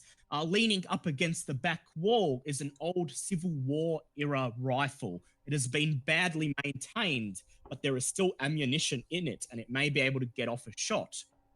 Beside it is a Civil War officer's cap and a small leather-bound book. Well, I wouldn't be able to get a shot in with the rifle. I've got nothing in rifle and shotgun. Could use it to blast the door open, maybe. Oh yeah, that too. Okay, yeah, I'll do that. And have a look through the book. Right. So, the first half of the book appears to be a type of journal. It's quite old. The pages are deep yellow color. Most of the entries appear to be unimportant. A day-to-day account of Civil War life, bad food, marching, endless tired feet, friends dying around you. The only one of the final entries seems to be of note. At last, our journey is over. We fled the army to escape with our lives and make a new start in Canada, but instead we have found that which we desire on the shores of a black lake north of Bennington. It called us here with the promise of life everlasting. It called us here in our dreams. It exists here and yet not here at the same time. Remains trapped in a crystal prison from which it longs to be freed. It came here so many centuries ago upon a comet that broke apart and was scattered around our world. One such piece landed here with part of the crystal that keeps it bound. If we aid our God in finding the crystal and deliver it to the lake, our benefactor can destroy it, weakening the strength of the prison that binds it. One day it shall ascend to the stars, and we shall bask in its eternal gratitude and power. It is the one true God, the one true master over life and death. We go to join with it in the black waters of the lake. We go now to be made immortal by our new God. Glaki, may it be done.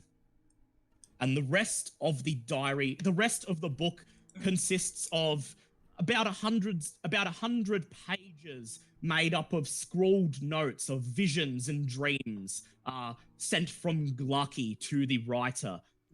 These will probably yield some interesting information, but you'll need several months to decode them, something you'll be able to do in the downtime of the campaign.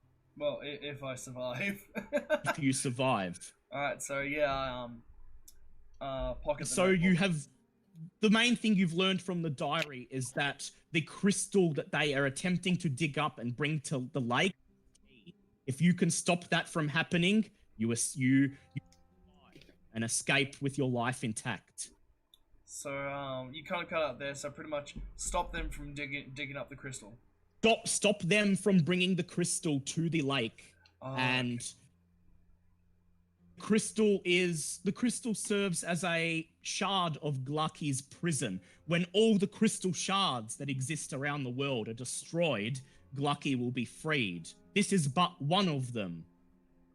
But if they succeed in dragging it down to the lake and allowing Glucky to absorb the essence from it, he will be one step closer to ascension. And so your goal is clear. Ernest, are you making your way back to the dig site? First things first, I am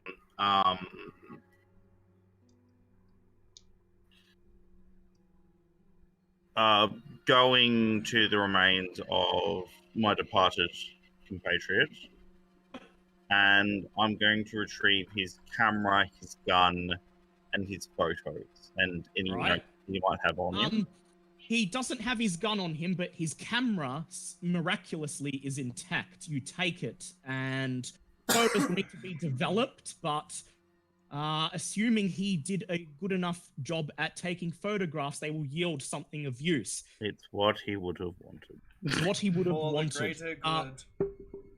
Also, in his coat, you find his notebook, which he was using to compile his notes on the investigation so far. In some quiet time, you may be able to look over them and glean some hidden insights. Wonderful. And try and get a rough estimation of where I am, by landmarks and hills and stuff, so I can find his remains again, and then I'll depart back to the camp with my gun drawn and loaded.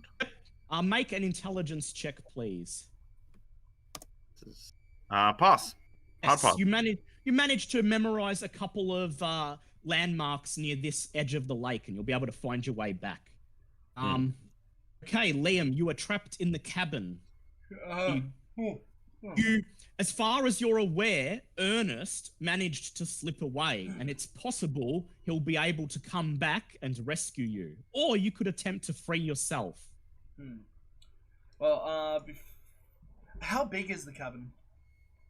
About not too big. There's just enough room for maybe a bed and some furniture. So a small one-room cabin, probably used back in the Civil War for someone's hideout or a storage shed or something along those lines. Alright, so, because,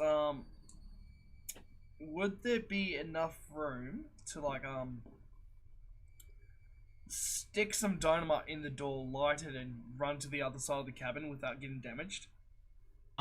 You would possibly take some damage. I was going to say, explosions in an enclosed space is a bad idea.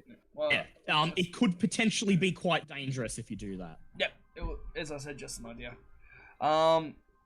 First I'll talk to the young girls going, alright, you've been here long enough. What the fuck is going on? He says, my name is Jane Strong. My father sent a team here to survey the area so that he could put a reservoir here, but they found something. It was a blue crystal. Then these men, they emerged from the woods, Civil War soldiers. They captured all of the workers and took them to the lake. They told me this when they brought me here.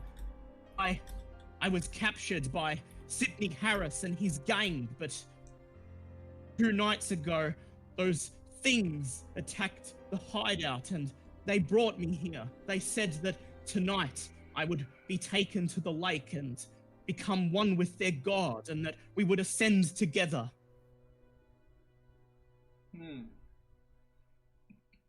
Wow, this is all kinds of fucked. You sit there and see what happens. The sun begins to set. Ernest, you arrive back at the dig site after about 40 minutes of finding your way back from the lake. Everything is shrouded in shadow as the sun begins to set once more. The workmen are still hard at work putting together a pulley to extract something from the blast crater. But, given the low visibility, you may be able to make your way across the dig site. How visible is the pulley from where I am? It's visible enough that you can just make out vague outlines and shadows. Moving.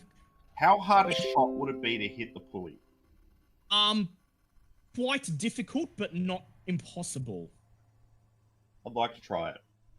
All right. So I'm far enough away that they won't exactly know where the shot came from, hopefully. Yep. What rationale do you have for shooting the pulley? You've been told that what's it? They've slaughtered my friend, so I know they're an enemy. Yeah. And my friend is and my other friend is either dead or captured. And so you know that whatever they're doing here is of some importance. Importance to them. So, if I destroy what they're working on, that will hopefully draw them out and give me a clear run to go save him or confirm his death. All right. Make a hard firearms check, please. Can I push it? Yes, you may push it. Oh. And that is exactly a pass. Oh, wow. Okay. You raise your gun, you duck in the shadow of one of the trees on the edge of the campsite, fix the crank of the pulley in your sights, and fire. Bang! Crank breaks off, and you see the pulley collapse. A long length of rope snaps off and falls down into the hole. You hear something heavy hit the ground at the bottom. Thump! And the ground shakes almost imperceptibly. The three workers who are working on the pulley all immediately step back. They begin to look at each other, discussing something. One of them points towards the tree line, and the other two begin setting off to look for the assailant, while the one remaining begins to walk towards the foreman's cabin. All right. I'm not going to stay put. I'm going to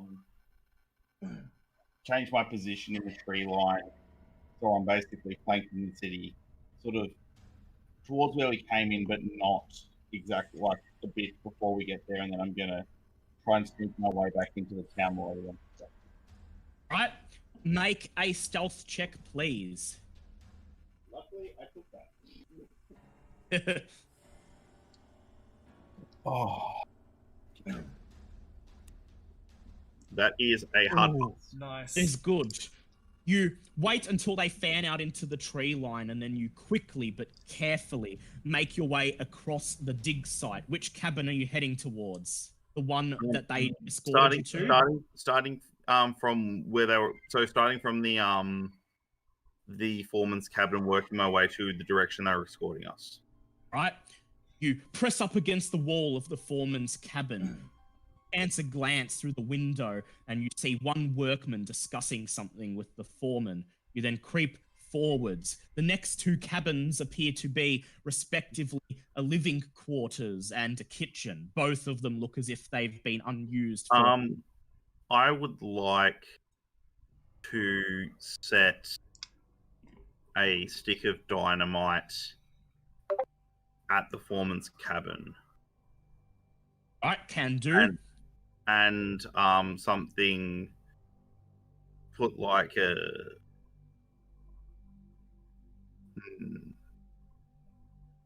put it next to something that if I shoot it, like a bit of flinty stone or something, it'll strike a spark.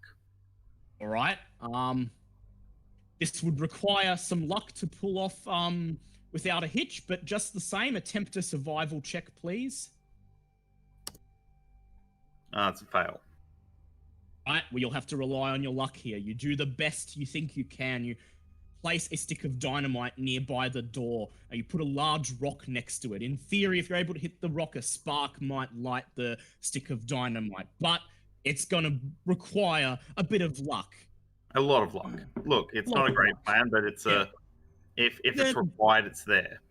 Then make your way past the living quarters and kitchen, both of which look as if they've been unused for several weeks now.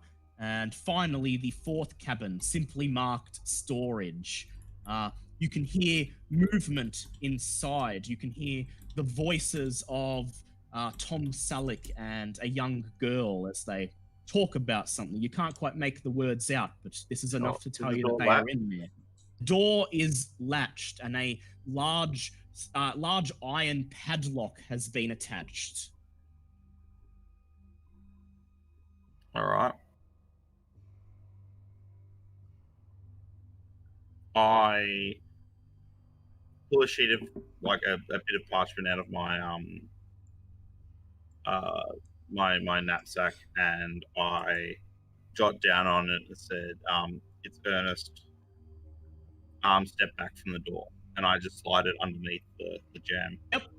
Okay, Liam, you see a slip of paper slide under the door.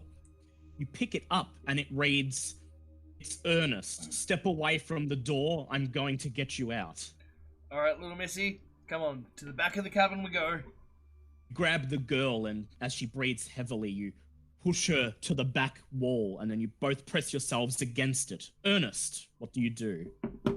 Gonna put a stick of dynamite next, wedge a stick of dynamite in the door jam, light it, and run for cover. All right. And have my gun ready.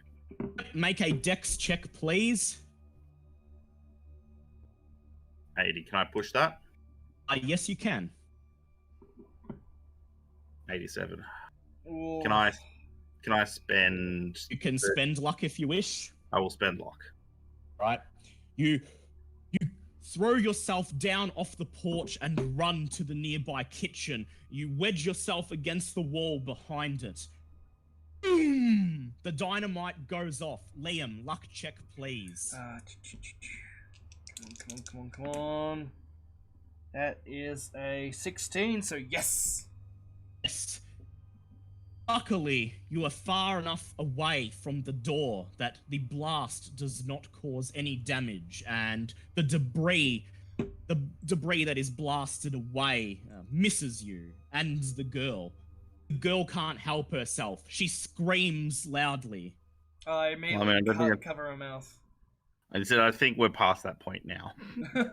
Outside, you hear someone shout, "Get them for Glaki!" You hear the sound of a cabin door being slammed open. All right, I'm going to try and spring my hastily made trap of questionable Right. efficacy. Here comes the final encounter music. Oh no. What would you like me to roll? I would like you to do a hard luck check, please. Actually, I would like you to do a hard firearms check first. That's a fail. Can I push it? Uh-oh. No. Oh, Fail. shit. All right, make a hard luck check, please. No, I'm fail. Fire. You manage to hit the large rock. A spark comes off it, but you feel your heart sink as it does not light the dynamite. The door to the foreman's cabin bursts open. A workman, the one who escorted you across the dig site, and the foreman come rushing out. Both of them see you. The worker reaches for a large wrench and begins running in your direction. The foreman raises a revolver and points it at you. Dodge check, please. Him or me? Pass. Tom. Pass. All right. Oh. Bang! He misses. You throw yourself around the corner and you are in cover, but you can hear the footsteps of the other worker running in your direction. Meanwhile, on the periphery of your vision, 2 other workers, their forms merely shadowy silhouettes, running out of the tree line towards the cabins. All right. Liam, you can come out, you emerge out of the cabin into this chaos. What do you do? Be like, well, this is a real fucking shit show. Am I relayed the information about said trap? No, you don't have time for that. Alright, However, make an intelligence check, please, and I'll give you an idea roll. yes. Okay. Something occurs to you, an idea. It's crazy, but it may just work. If you can get to that blasting hole in the middle of the dig site and destroy the crystal at the bottom, if Ernest can hold off his attackers for just long enough for you to destroy it and remove Glucky's influence, you may get out of this alive. I'm guessing 3 sticks of dynamite would do the trick. Perhaps. Alright, Have to trust it to luck. Yep. Ernest, so just real shit situation we're in, but I just come up with goddamn. Just do what you gotta do. Cover my ass, protect the girl. Okay, you point towards the cabin where Ernest is sheltering. The girl covers her head with her hands and begins running towards it, breathing heavily. And then you begin sprinting towards the hole. Make a hard dex check, please. Oh, come on. Okay, that's a 20. What is my dex? Yes, that is a hard one. Okay, that's 1 less round that Ernest will have to wait. Ernest, hear footsteps. The worker brandishing the monkey wrench emerges from around the corner. When I got into cover, before I do I have time to have an action? Yes, you did. You were able to reload. Cool. Actually, I didn't want to reload because I still have 1 shot, but what I would love to do is apologize to the gods of Scotch and retrieve the bottle of Scotch and a piece of parchment from my rucksack. The Scotch you ordered at the start of the game! Yes, Molotov! Yes, Molotov! Alright, you grab the Scotch, and you insert a piece of paper, and then, as the man brandishing the monkey wrench comes around the corner and begins slowly walking towards you, the monkey wrench raised in one arm above his head, what do you do?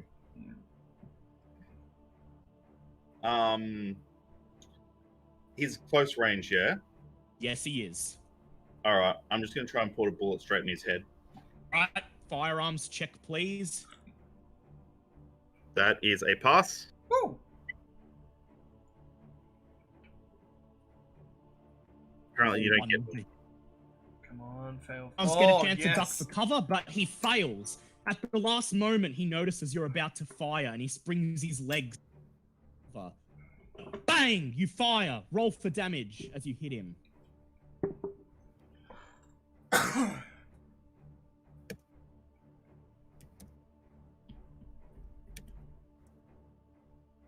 13 points of damage to the head. Bang! Right in the head. His head explodes as he falls to the ground.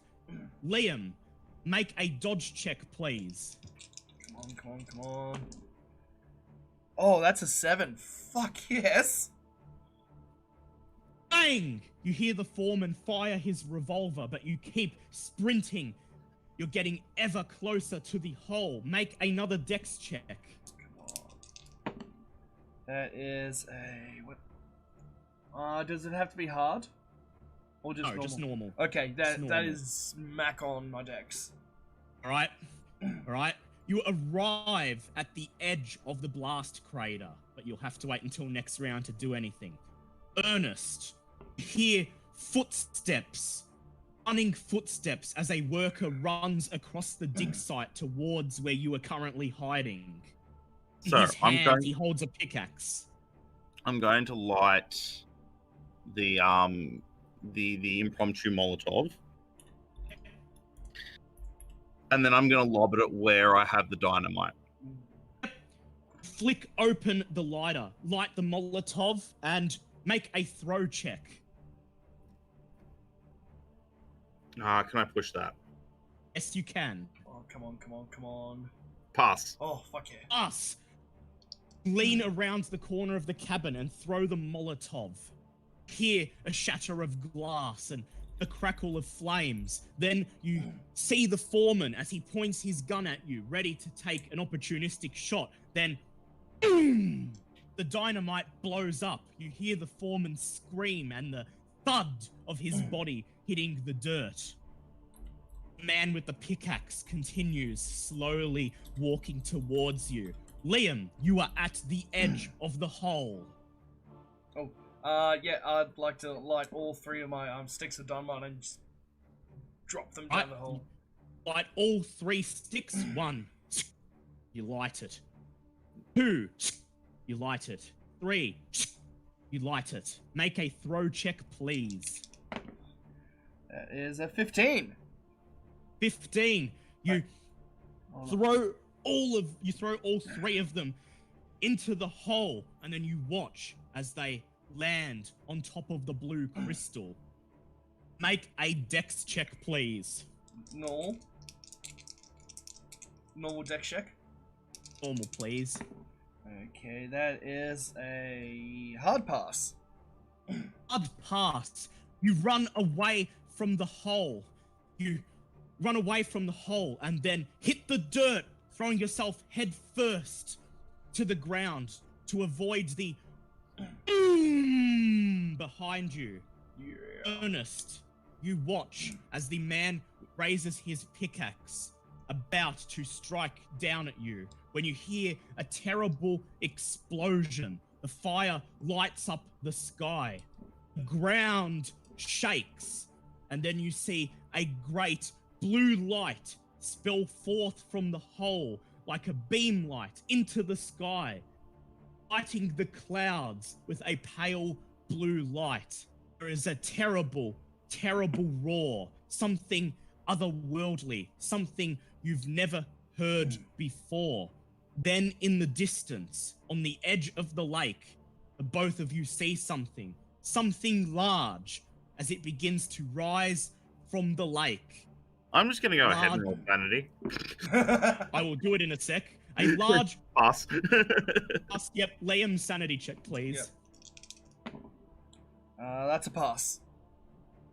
A large, formless mass seems to emerge from the lake like a tidal wave, and then it looks towards the sky, and there's a flash of blue light that almost blinds you. And suddenly, all is silent. Open your eyes. Dig site is abandoned. Dead workers lie sprawled across it. The foreman's cabin is on fire, burning, his flaming corpse at the foot of the patio, burning into ash. The man with the pickaxe he was standing is but a pile of green powder at your feet, a pickaxe lying on the ground in front of it. Seem to have survived and have prevented Lucky from coming one step closer to resurrection this very night. You destroyed the crystal. At what cost? Okay. Both of you gain 2d6 sanity, please. 8. Nice. Crap. Where's that thing? 5 plus 4 is Oh, 11 sanity. Awesome. That puts me over my starting sanity. Is that okay? It can't go over your POW. Okay, so it's just back to 80. So you just got sanities back at max. Okay. Both of you make luck checks now, please.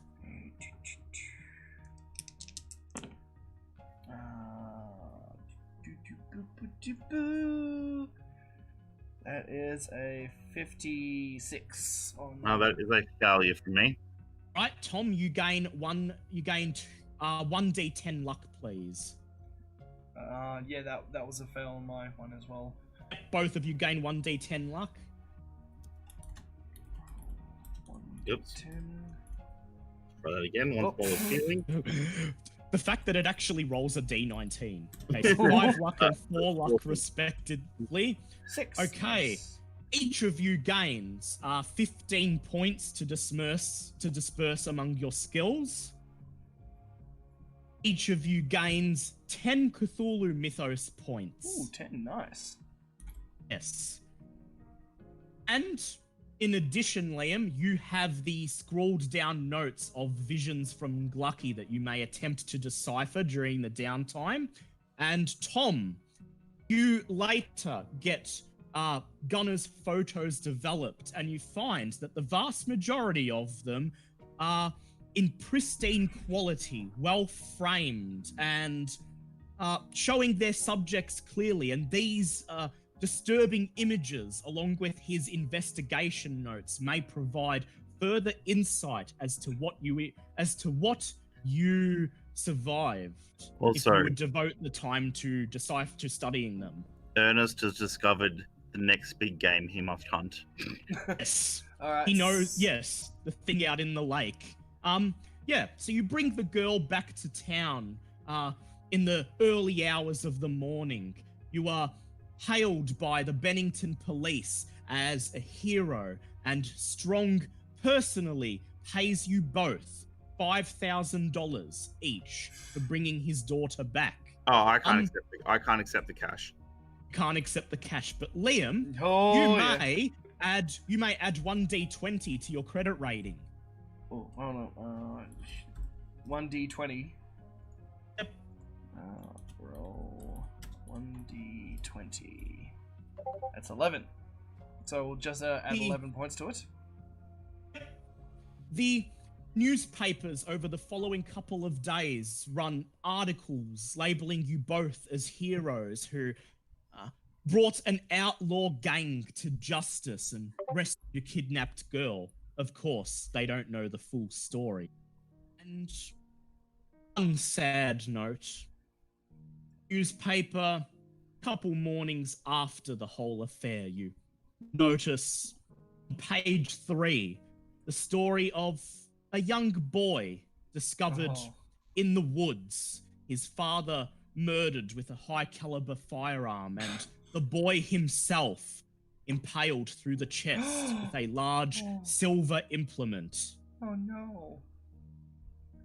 Sad. And this leaves you both vowing to stop what you've seen, that thing you saw rising from the lake. This was but one aspect of it, and those crystal shards, there are more out there, and more who would be willing to commit atrocities in the name of the terrifying Glarkey. That is the end of episode 1. All right. Before that, I want to read the book now. Would I do stuff with it now? Okay. So first of all, do a san check.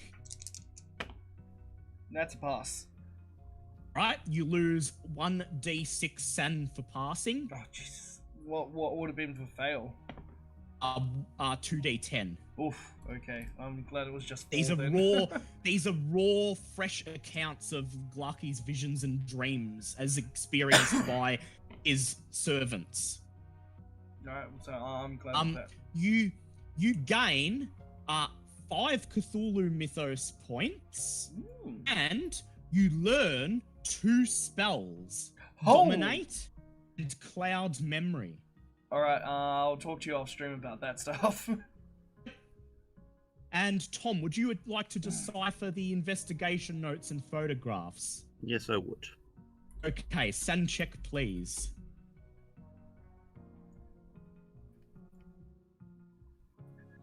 That is a failure. Alright, lose 1d6 san.